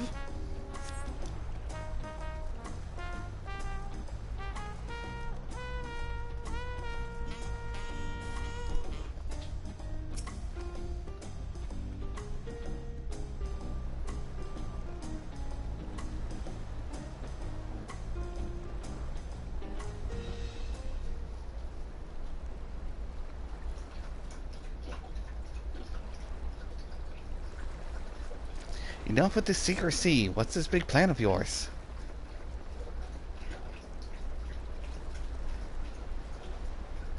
Look there. That is my big plan. It's a boat. What the hell? What? That's a manatee. What is that? Oh, sorry. It's not a manatee. It's a punity. A punity. She'll be pulling our boat upriver. I need that as a mount ASAP. How do we know she won't thrash about and sink us instead? They're gentle and timid creatures, for the most part. She's unlikely to cause a fuss unless you give her a reason to.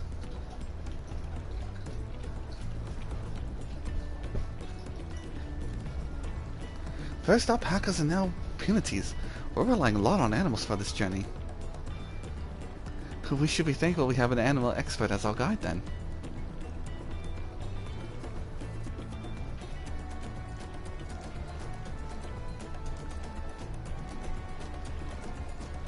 But did it have to be my old nemesis?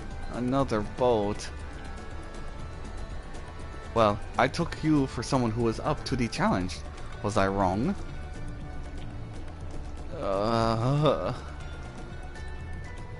Long ago, when the fighting still raged between clans, the inhabitants of Kozomawuka rowed these riverboats to move swiftly through hostile territory. But the vessels see little use with Tyrell now at peace, so I was able to borrow one of the few which remain. I did consider a dirigible, but the pilots warned me that the updrafts near the falls would make landing difficult.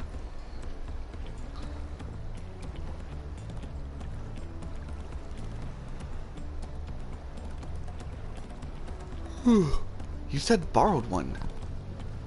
Yet there appear to be several on the water. Kona!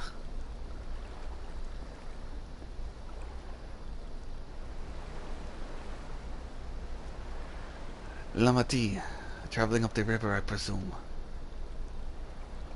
Seems that way. Does that mean you've earned 2 keystones already? Can't believe how well you managed despite undertaking the contest alone.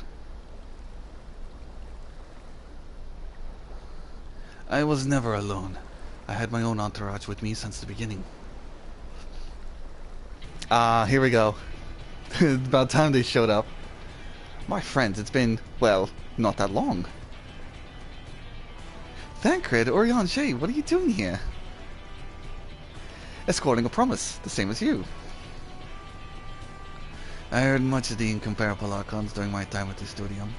As soon as the contest was confirmed, I thought who better to recruit to my cause.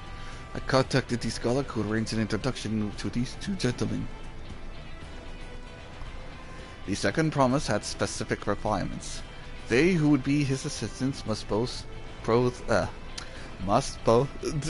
sorry, a little gassy. I'm a little empty from not eating lunch. Must boast both proven survival skills and mastery of the arcane arts. Thus did Thancred and I receive the summons. My own studies concentrated on technology which our people could readily use, such as innovations born of magitech or clever engineering. Where magic was concerned, I covered only the foundation. Knowing you two, I expect you had other reasons for accepting this job? A few. The nation of Tuliolaw spans an entire continent. Depending on who wins the throne, the world may be plunged into instability once more. Ever have we striven to preserve peace? Where is our place, if not here and now? We did our due diligence, of course, and made sure of who we were working with before agreeing to this endeavor. He's even more opaque than Orion at times, but it's surprisingly... that is quite enough of that. We must be on our way. Oh, look at him get embarrassed. Wait, I have one question before you leave. Koana and Wuklamat are vying for the throne. As Koana's entourage, does that mean you're resolved to defeat all his opponents? Including us? We're sworn to do all in our power to win the contest for Koana, even if it means competing against our own comrades. We intend to hold nothing back and expect you to do the same. We won't disappoint you.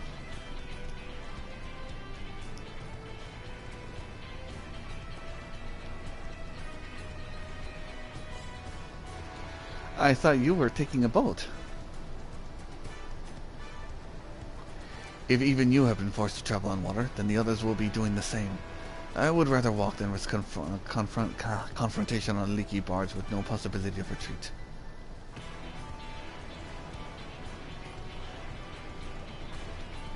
It's true that I can't stand boats, but I trust the route Arenville has chosen for us.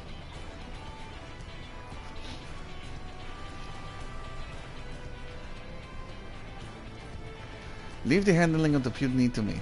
Should other wildlife attack us, however, it may be difficult keeping her under control. Do your best to draw them away, as far to the front of the boat as possible.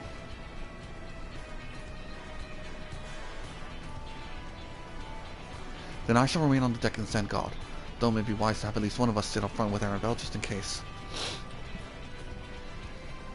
I like to stay on deck too. I'm eager to put my pictomancy to the proof. I'll take any chance to show you that I can hold my own on the battlefield. Then Kyle will stand on guard with Niran.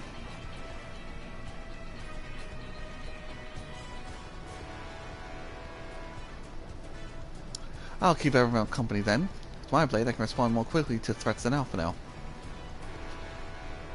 Thank you. If a fight breaks out, I'll try to stay out of your way. Now I shall endeavor to provide aid where it's needed. Oh my god, am I at the first dungeon already? I can do that as well. That should cover most key eventualities. Secure the gear and board the boat when you're ready. Oh my god, have I unlocked the first dungeon already?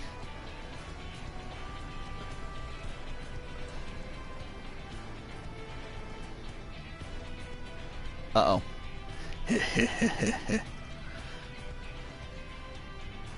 Let the hunt begin.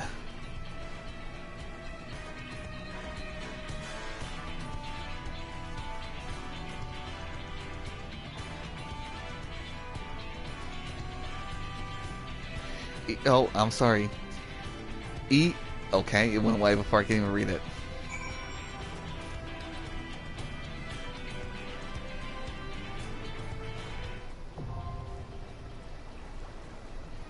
Wow, even the sound was lagged. There's too many people here.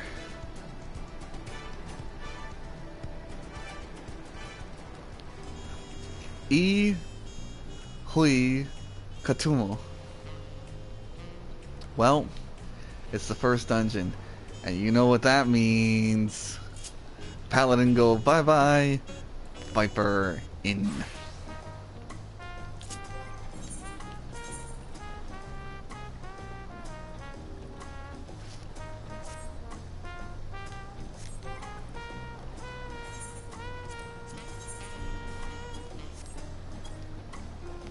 What? It's the same? Okay, weird. Yeah, of course I can't wear it. But double checking. You know what, I'm just gonna... There. Save.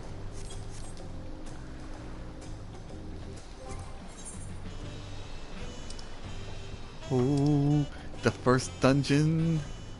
Okay, please. Please, please, please, please, please, please. Be locked in your time of day and weather.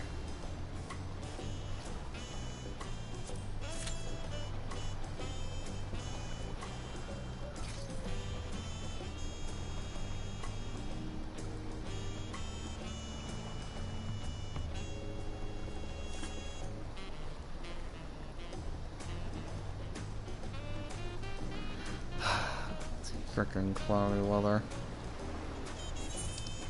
Well, I'm gonna go explore stuff now. I might change the pants. I'm not liking how they look.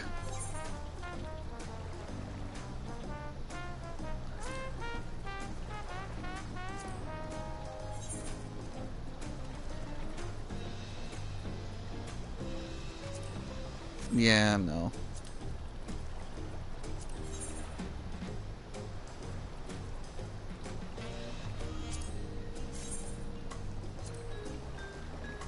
Okay, those look a little better.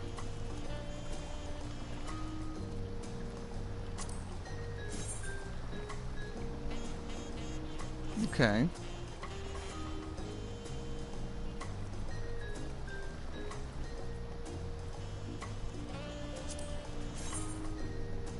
No. No. Huh. Oh no, it's not dual dyeable. Boo.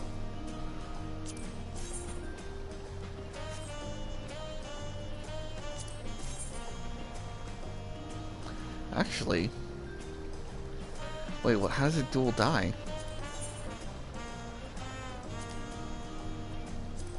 Oh, of course, thought so.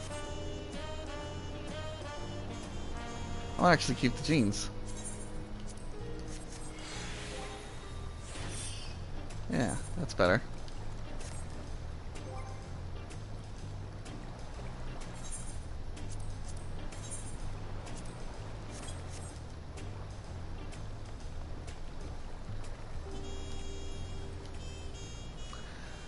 Huh, maybe.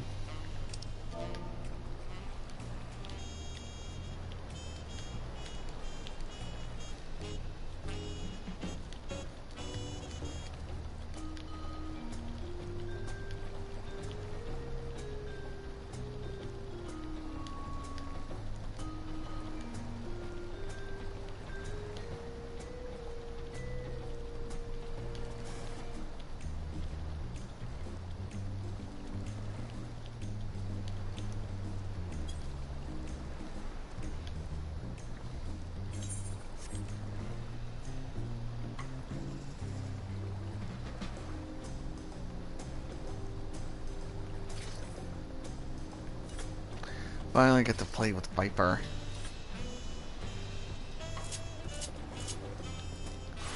But, what do you mean I have no bait? Oh, that's right, I put it all away. I put it all away in here, right? No.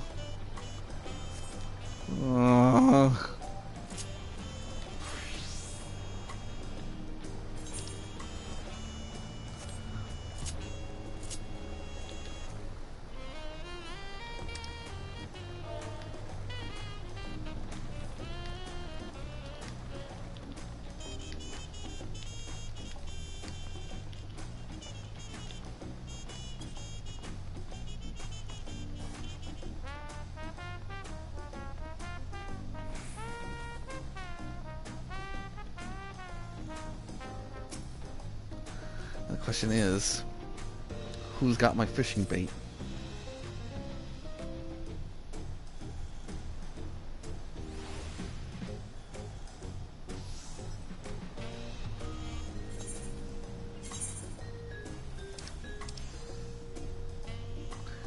Versatile lore, there it is.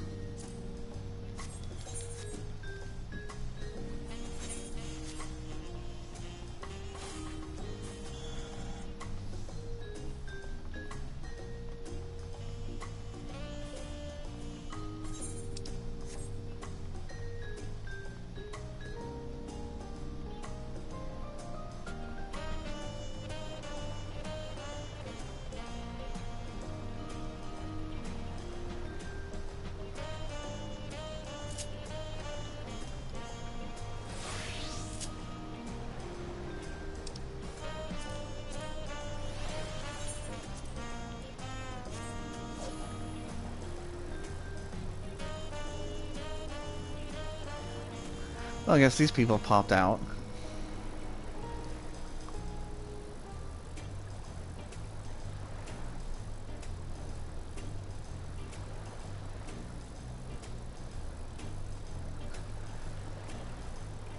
I kind of don't want to do this with trust. I mean, doing it with trust is cool, but... Oh, fish. Fish!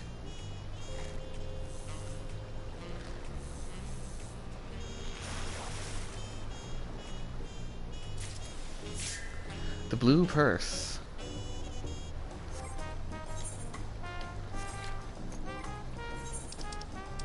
And you know what's gonna happen to this blue purse?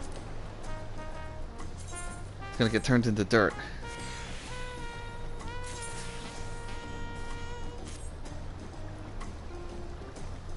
You know what's gonna happen to this dirt? It's gonna get added with all the other dirt.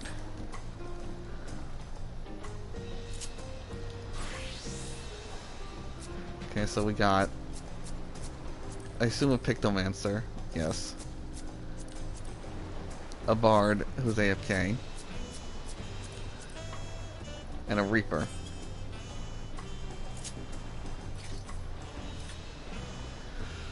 I'll give it to the 8-minute mark, but if not, then I'm going in with Trust.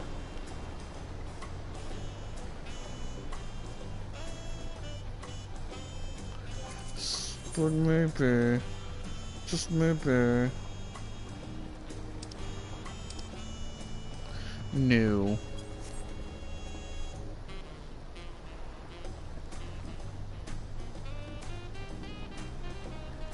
Alright. This dungeon's got a minute left. So either it pops on the 8-minute mark, or I'm doing this with the robots.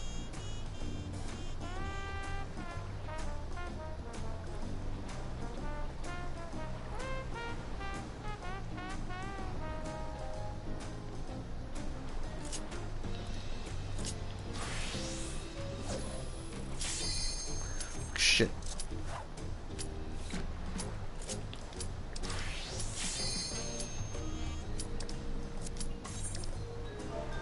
Switch the party chat.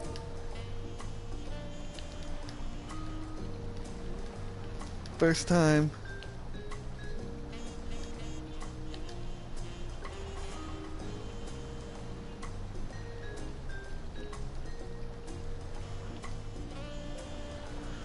Oh, come on, person. Don't do that to me. Don't tell me that this is the person waiting.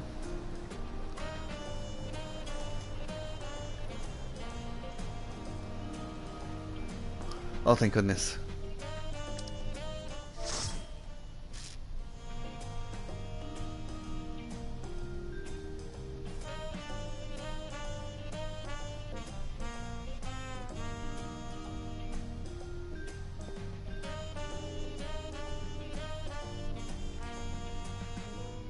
Alright. Shh. Everybody, shush.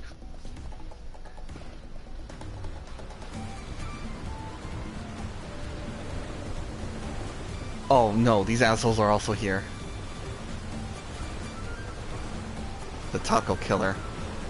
It looks like he's got beasties.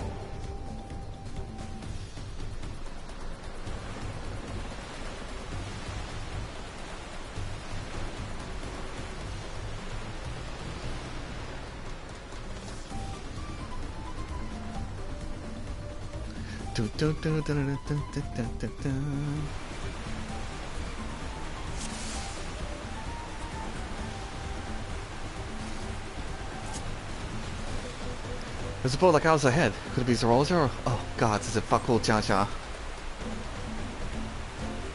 Forget who else is on the river right now. We have company.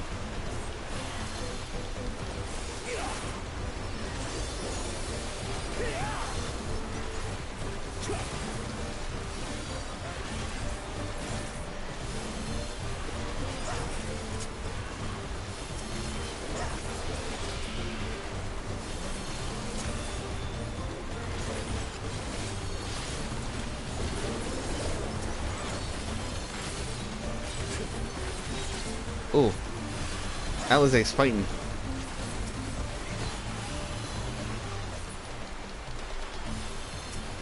So much for our tranquil boat ride.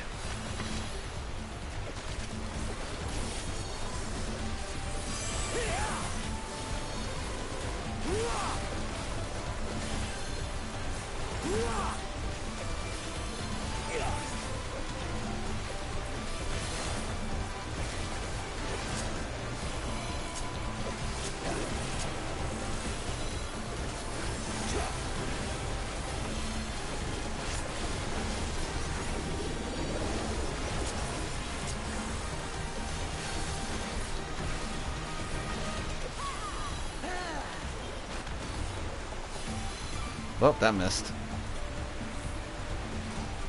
Oh, the boat's gone. Oh, we're in for some rain, it seems.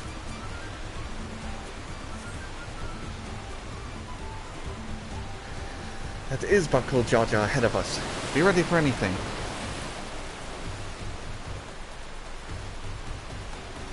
Yes, come closer. We have something for you. A gift, courtesy of the blessed siblings.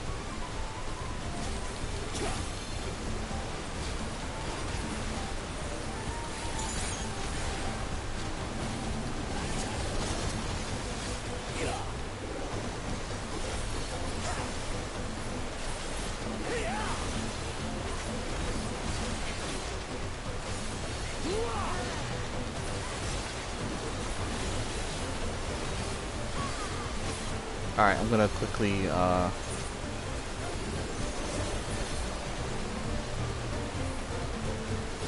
bump that music up.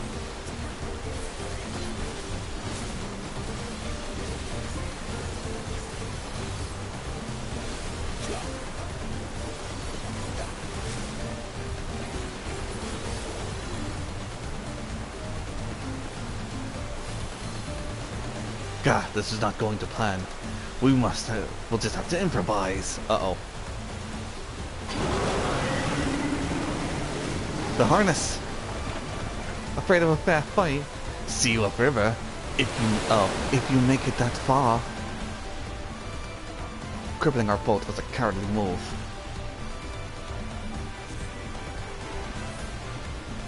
And we're losing speed. I can't command impunity like this. The harness is broken. I'm sorry, but we'll have to pull to the riverbank. Not going anywhere until we can make repairs. See if the route's overland. We'll try to catch up with you later. Oh, that's Alizé. tremendous damage. Could you help me, Alistair? Whatever you need. Prime Punity.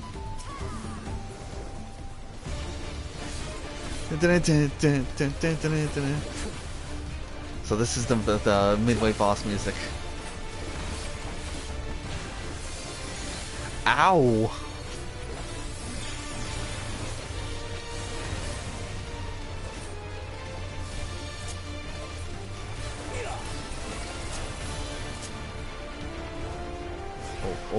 Oh no.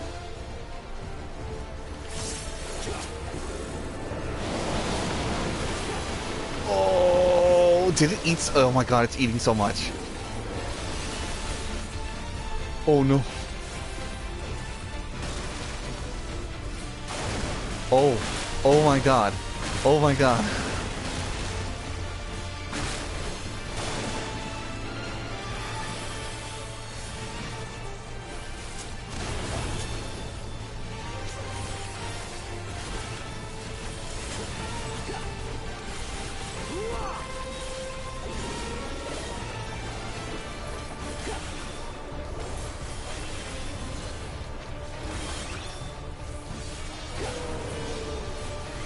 I heard Opinions converts in the pool. Uh-oh.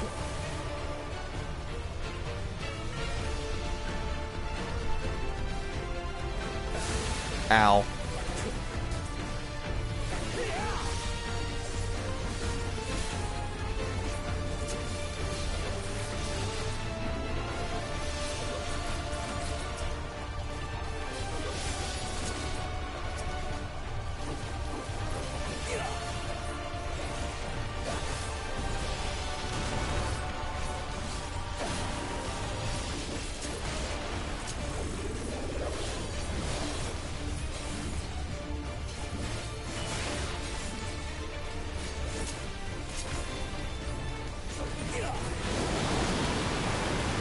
Oh, here we go again.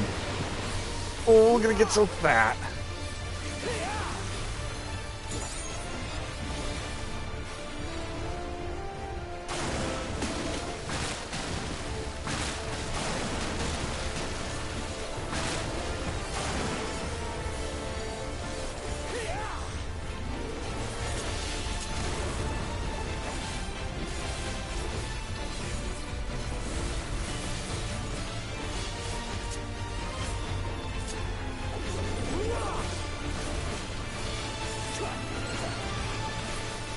Sorry, really focusing on the fight here.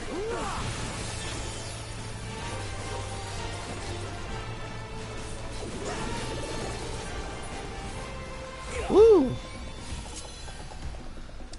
Oh, bracelet of casting. Greed. Boots of aiming. Oh, wait, I'm scouting. Never mind. Greed.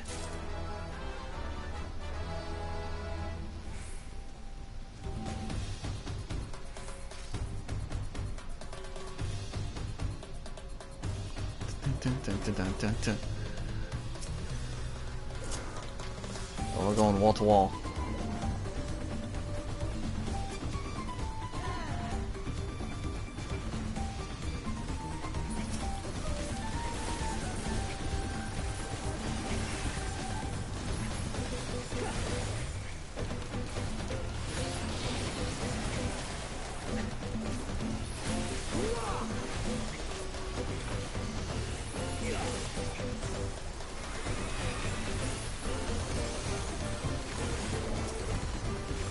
Oh, dang, I screwed that up.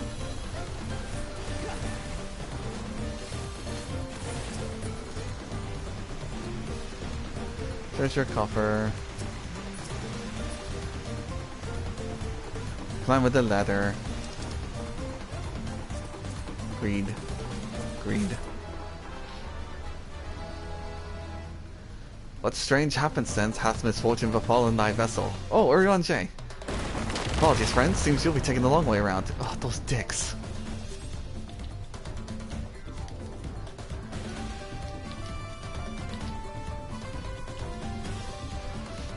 I thought we were friends, Tancred.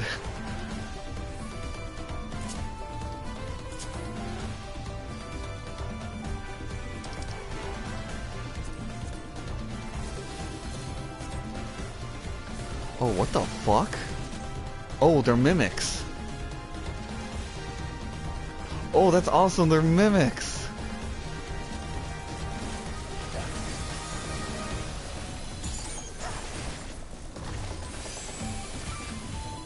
Aw, I'm not mimicked.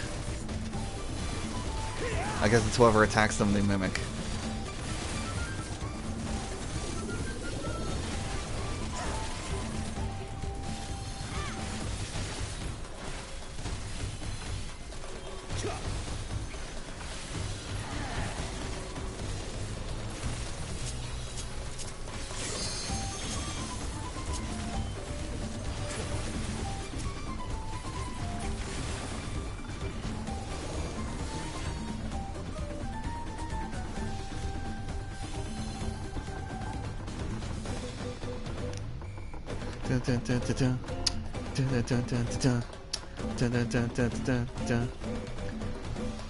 Oh, this guy's just enjoying the bubbles, or he's sleeping.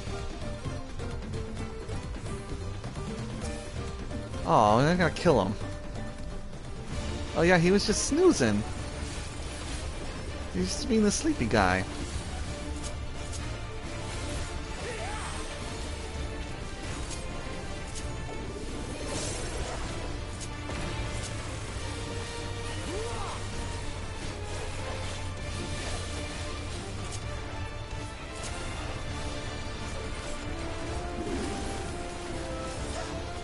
Oh, he's growing stuff.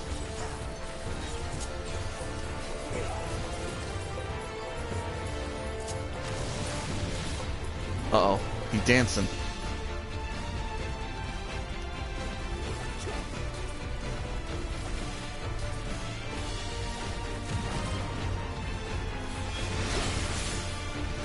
Drowsy's dance invigorates the roots.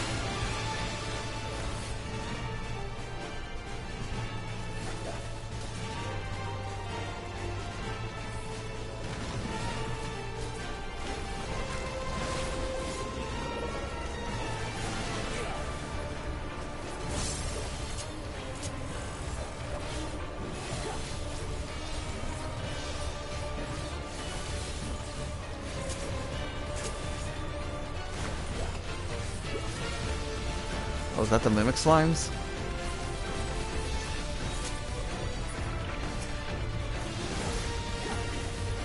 Oh, yup.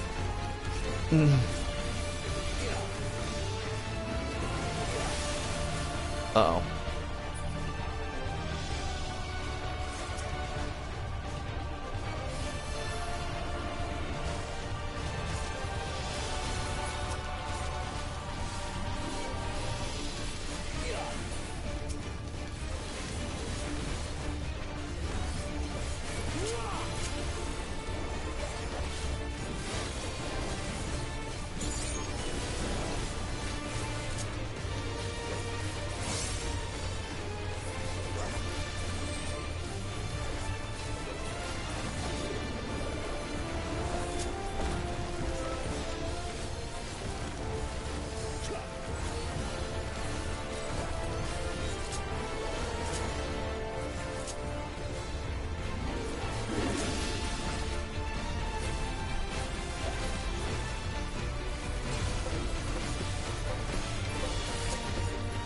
Oh no, he's doing the bongo drums.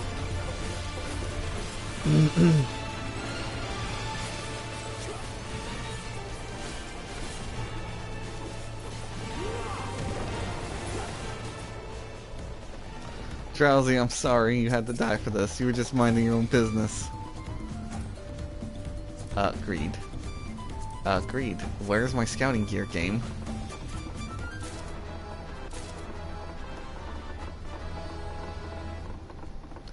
Oh. Well, the rain stopped.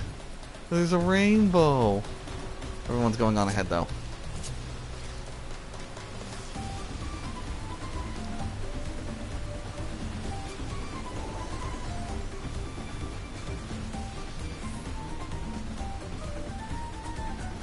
Oh, there are dead Corel in this area.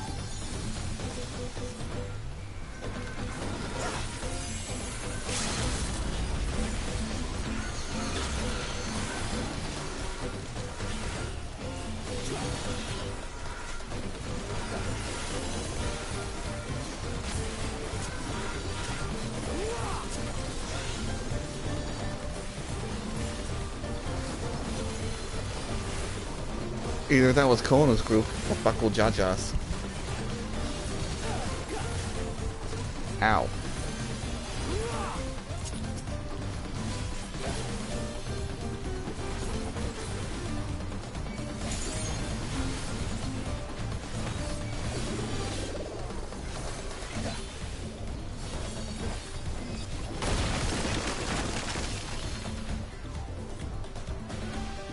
Oh, what the hell is that? Oh, okay, cool. It stood up. I think we found what's been killing the corral.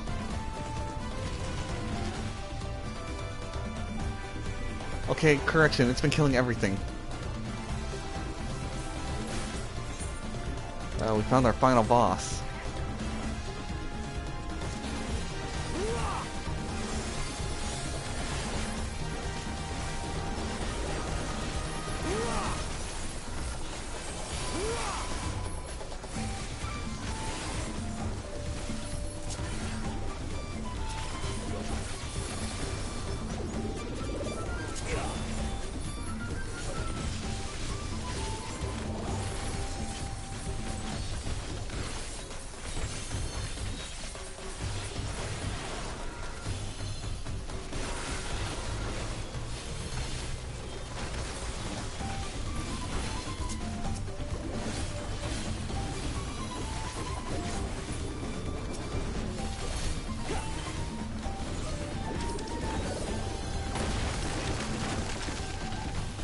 Okay, cool.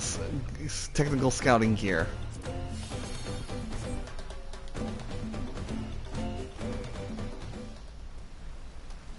Oh yeah, this thing has just been eating. Apex Predator. Apollyon.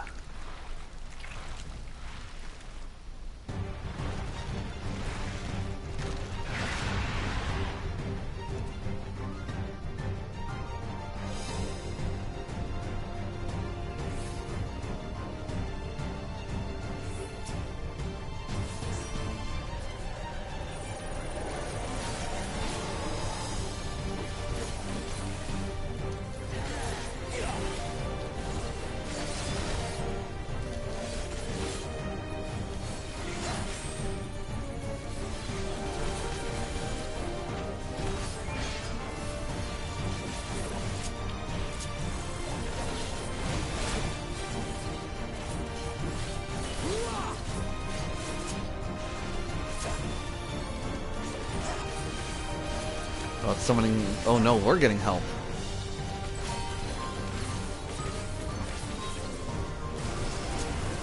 Ow. Okay, just killed them.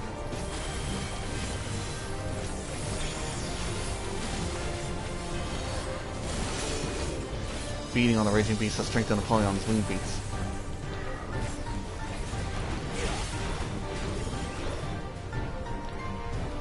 Oh. Ow.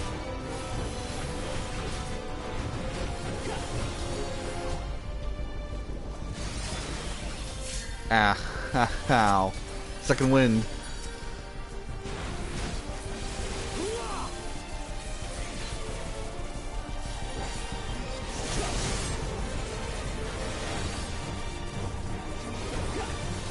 Okay. Oh.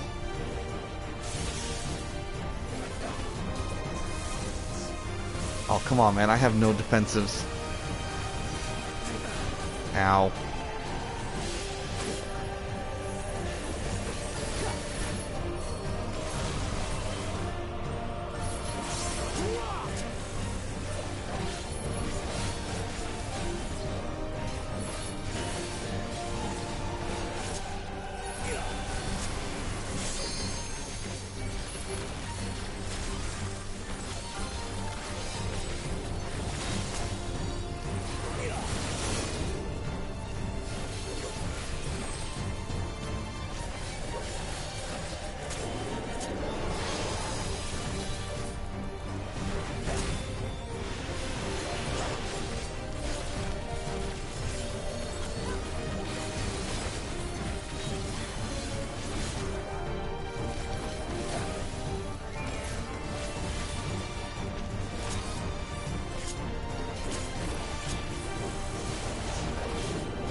Ow. Uh-oh.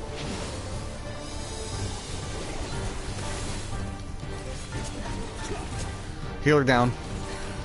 Alright, it's do or die time.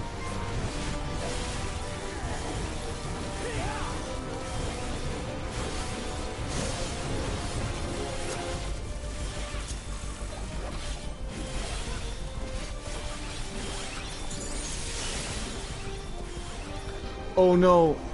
I'd rather eat one than eat more than one.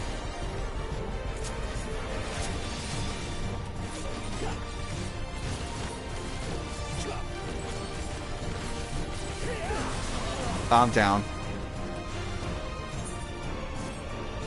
Alright, Picto Man, it's up to you.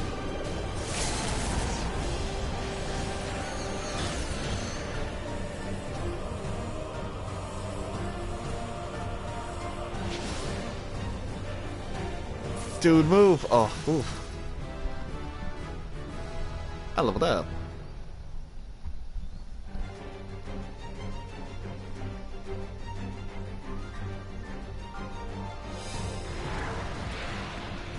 Defeated it is the common rider.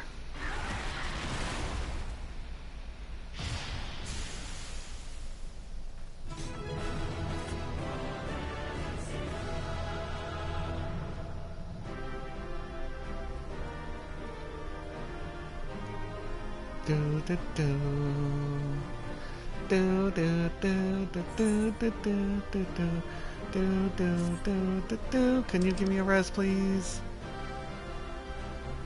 Just drop a healing. Ooh. Greed. Darn. Greed. Player calm. Oh, yeah, okay. Not even a courtesy res. Let's see how it is. Well, Kolono's gone ahead of us now. That's the biggest bug I've ever seen. I hope Alize and Aaron's battle are alright. Well, considering that there's like a platform here, I'm pretty sure we're gonna meet up with them right there. Oh, right. Did I get anything? I got a chess piece.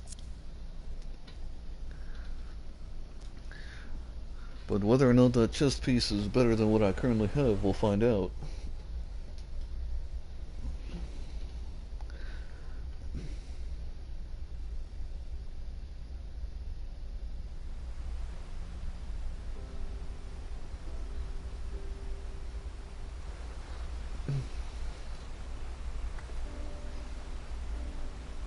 This is as far as we can go on foot, it seems. We'll have to head back and see about fixing the boat.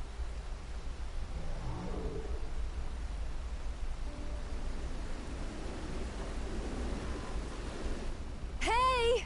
Everyone all right?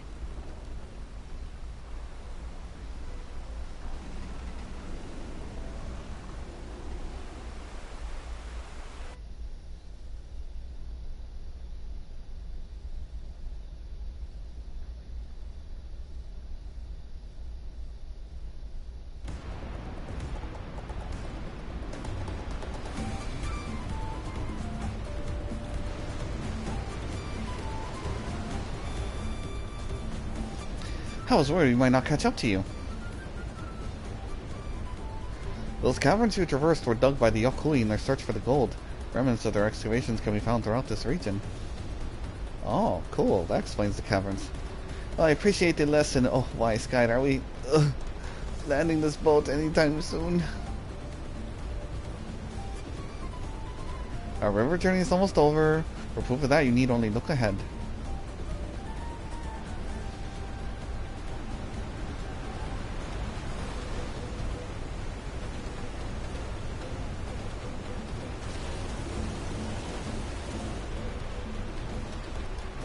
The falls were already impressive enough at a distance, but it's almost too much now.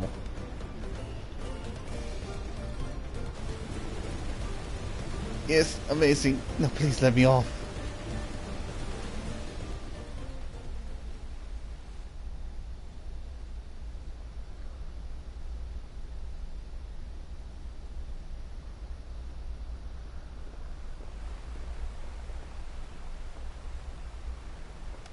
No, no more boats.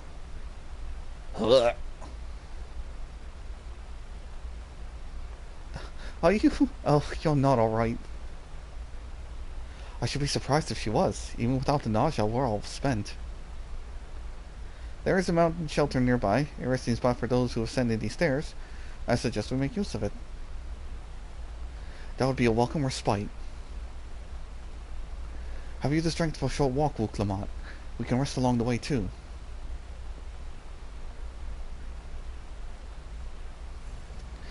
Damn it all. A promise is meant to lead from the front, not mule and moan like a sick kitten.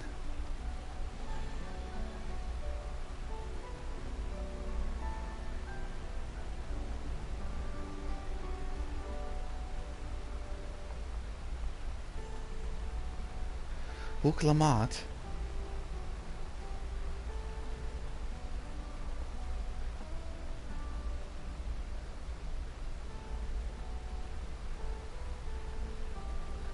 Ignore me.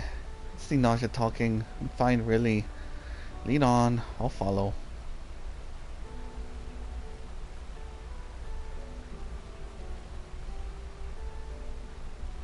Very well, but if I must say one thing. Just because you're a promised or a claimant for the throne doesn't mean you can't be seen to struggle. You needn't bear this burden alone, so please, don't hesitate to talk to us. We're always willing to lend an ear.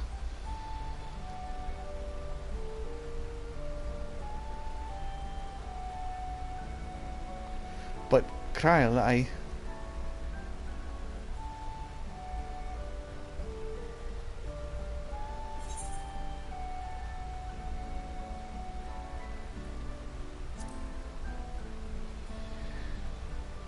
leaning on others is a skill all leaders require.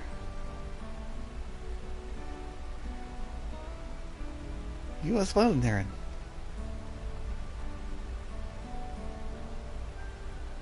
I've always believed this is my problem alone, but perhaps you have the right of it.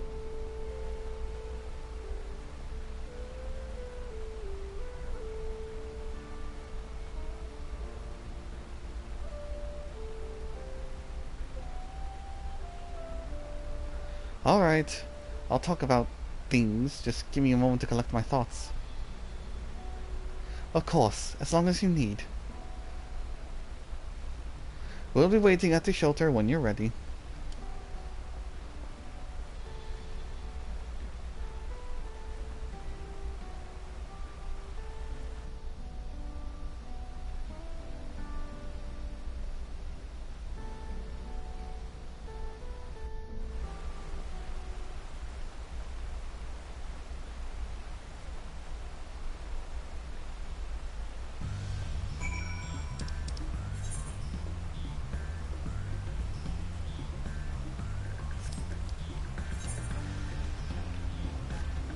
Ah, I'm now here. Oh, for a second there I thought it said Marsh Ligma.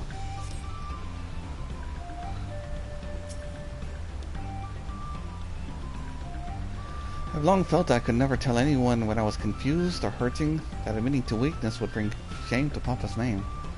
But if you say you're willing to listen, then there are things I'd like to talk about. Come on, let's catch up with the others.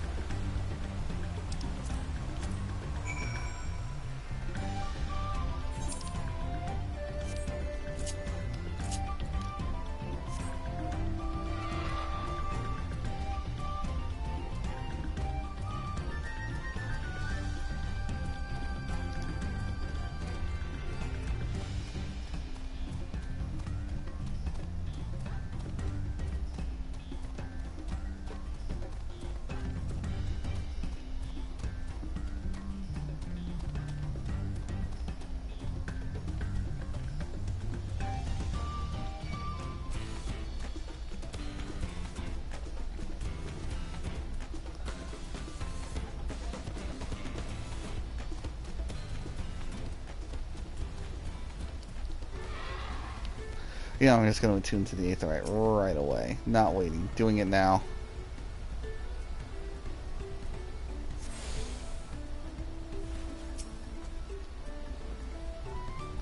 We should stop here for the night. I understand the desire to rush ahead, but we need to recuperate from our punishing river adventure. Then let's settle in. We need a cook fire and there's meal preparation to be done.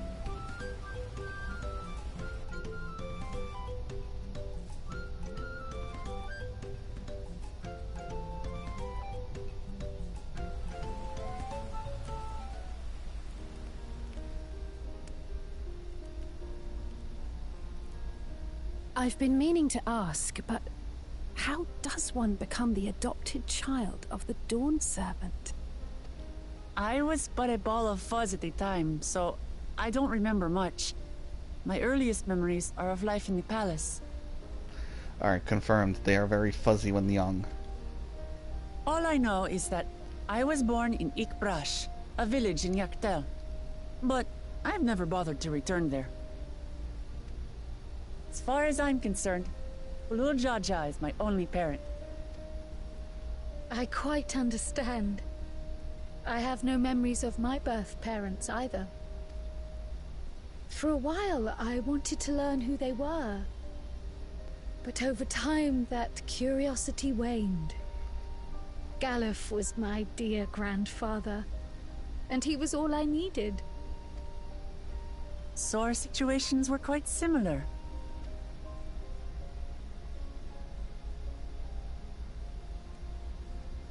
Even though Papa already had a trueborn son, he raised me and Kona with no less love.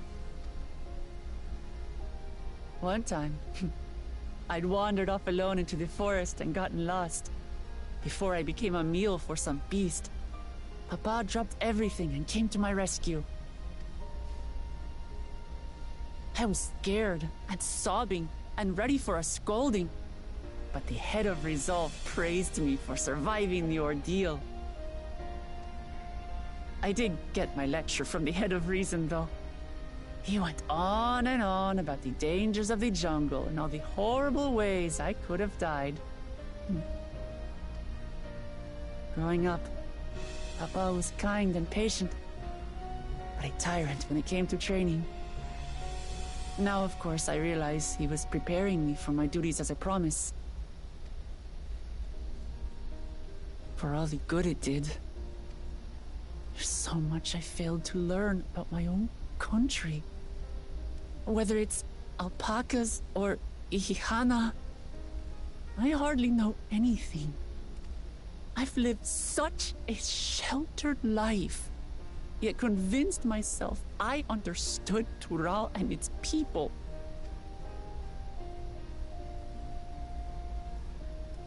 I don't have Kona's education, or Zoralja's strength. I'm all bluff and bravado, not fit to bear my title.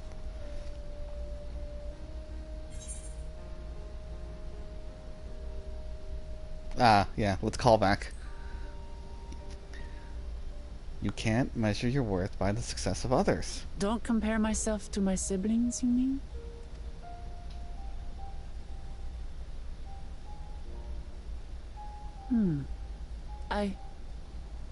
I think I see what you're saying. My reasons for joining the contest have nothing to do with my brothers. It's always been about the Turali and what I can do for them. You said it yourself. How important it is to properly know something. To hear the voices of others, empathize with how they feel, and think how best to serve. In so doing, you'll come ever closer to being the person you wish to be.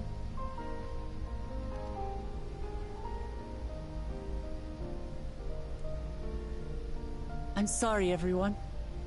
I've been a fool. From this moment on, I'll stop trying to be the promise I'm not. I won't feign strength to hide my weaknesses. Step by step, I'll learn all there is to know and love about Tulihyolal and my fellow Turali. It might not be the smoothest path, but it'll be a path of my own making. I will find a city of gold for all of us, along with the answers you seek about your grandfather, Kryl. I swear. I appreciate it, Wuklamart. But you needn't take on that burden as well. Galuf Baldessian dedicated his life to protecting people from all manner of threats. As his granddaughter, I wouldn't wish to endanger others for the sake of a personal investigation. So let's just concentrate on winning the contest. We have a shared goal, and, if at all possible, I'd rather we enjoy the journey.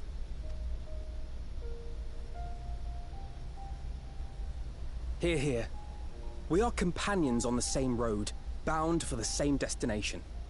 With our combined talents, nothing will stop us from reaching the Golden City. Thank you. Thank you all.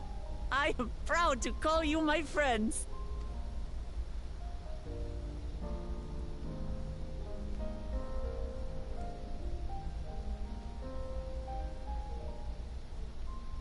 No, he smiled. He gave a little smile. Meanwhile, in the Second Promises camp, thousands of miles away. Thank you. Thank you all. I am proud to call you my friends. They seem to be enjoying themselves. Are you sure you don't want to go and say a word to your sister? Nay, there is no need for that. But what of you two? Wuklamat's allies are your comrades. It must feel strange to be rivals. Helping you has made us rivals, aye. But we're not about to break into fisticuffs over it. Unless, of course, it is a matter of winning or losing the contest. Then I'll have no qualms about putting Alizé on her rear.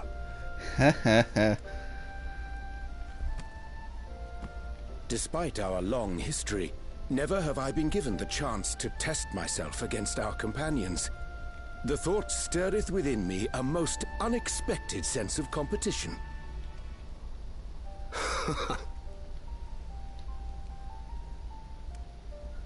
Lamachi has surrounded herself with distinguished figures indeed. One of the Studium's finest graduates, the head of the students of Baldessian. And then, there's Eorzea's vaunted champion. If he's half the hero you say, then the odds are stacked against us. Not that I have any intention of bowing out.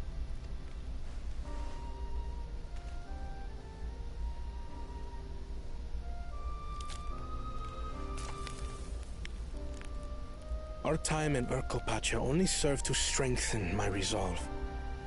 We saw how a single storm cut off the alpaca roots and threw my people's lives into disarray. Such uncertainties are why I advocate for the adoption of Garlean innovations, that Tuli Yolal might know greater stability and prosperity.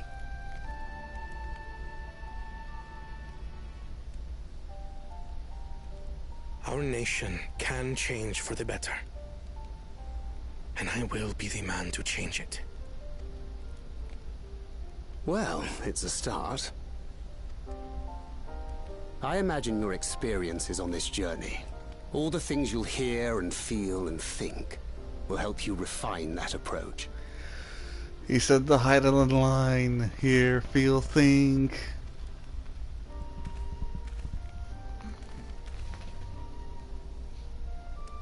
But to return to the subject of the rite, I'm a touch concerned by the condition for victory.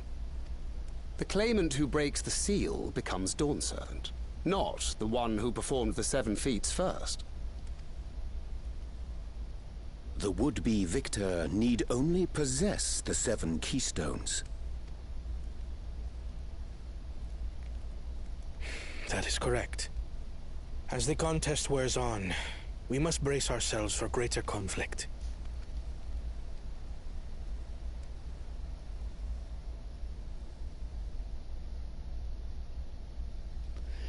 Meanwhile, with the first promise.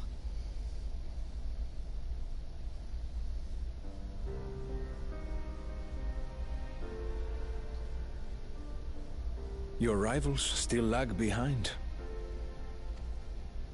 The second and third promise may have recruited competent lackeys, but none compared to you. How can they hope to compete with the resilient son? The only child ever sired by a two-head.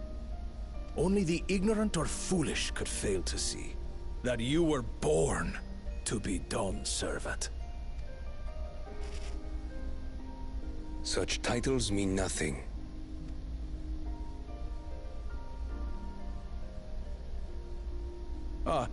I neglected to mention. When I first heard the rumors that the contest involved the Golden City, I spoke in confidence with Gulul Jaja's inner circle. They all agreed on one thing. Whoever reaches the City of Gold will attain a power so great, it can dictate the course of history. If this power truly exists, then I humbly beg a fair share of it. Time is passing, and I would put my plans in motion without delay. The useless tool is cast aside after all. And just so there is no misunderstanding, you consent to this course, no matter who is made to suffer. In battle, everyone bleeds. The Dawn's promise is no exception. What better lesson to teach our people the folly of war?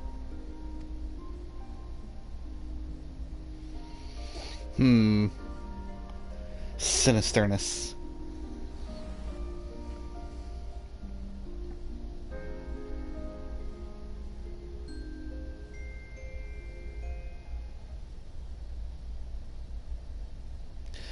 Earlier with Bakul Jaja.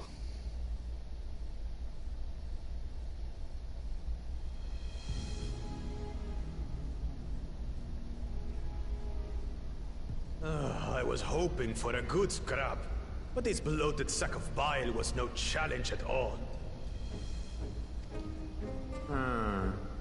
I wonder if the house cat is dead yet. Be ashamed to lose a plaything, but we'd still have two more. If I may ask, Chosen One, what are your plans for Tuliolal after you take the throne? Plans? What makes you think we care about all that? We care only about the contest and proving our superiority. That would surely please Mother and Father. Yes, and when we become Dawn's servant, we'll drive out the weakling masses and invite our kin to live in the city. Fine idea! Our family deserves better than that rotten jungle. But do it then. We must catch up to that one-headed pretender and remind him of the natural order. I made it. I thought we were missing someone. Where have you been? Oh, I feared I was done for when I fell from the boat. Yet somehow I made it. Oh, my arms, I can barely lift them. If I could just rest a moment. You expect us to wait for you? Those who can't keep up will be left behind. My brother has spoken.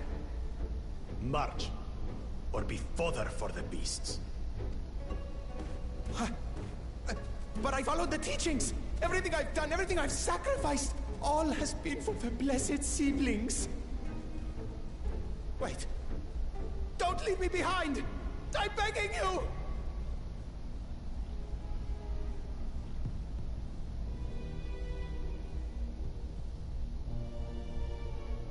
This guy's a dumbass and a taco killer.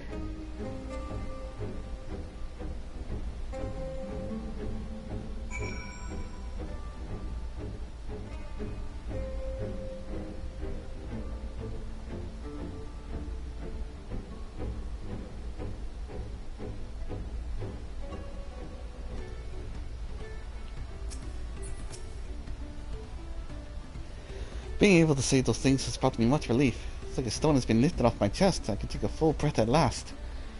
I don't want to uncover myself like that again. I want to be better. Will be better. For myself and for my people.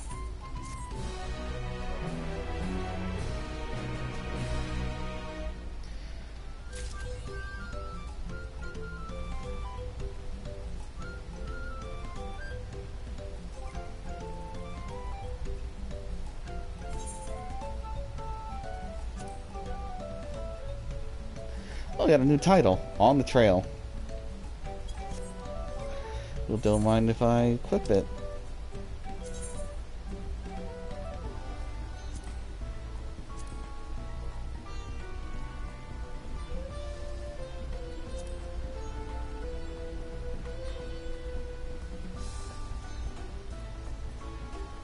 I had Twin Fang. Save.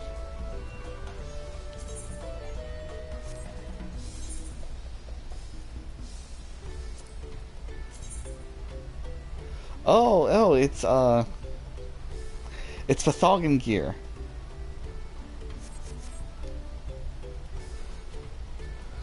Alright, but I'm gonna call it here for now.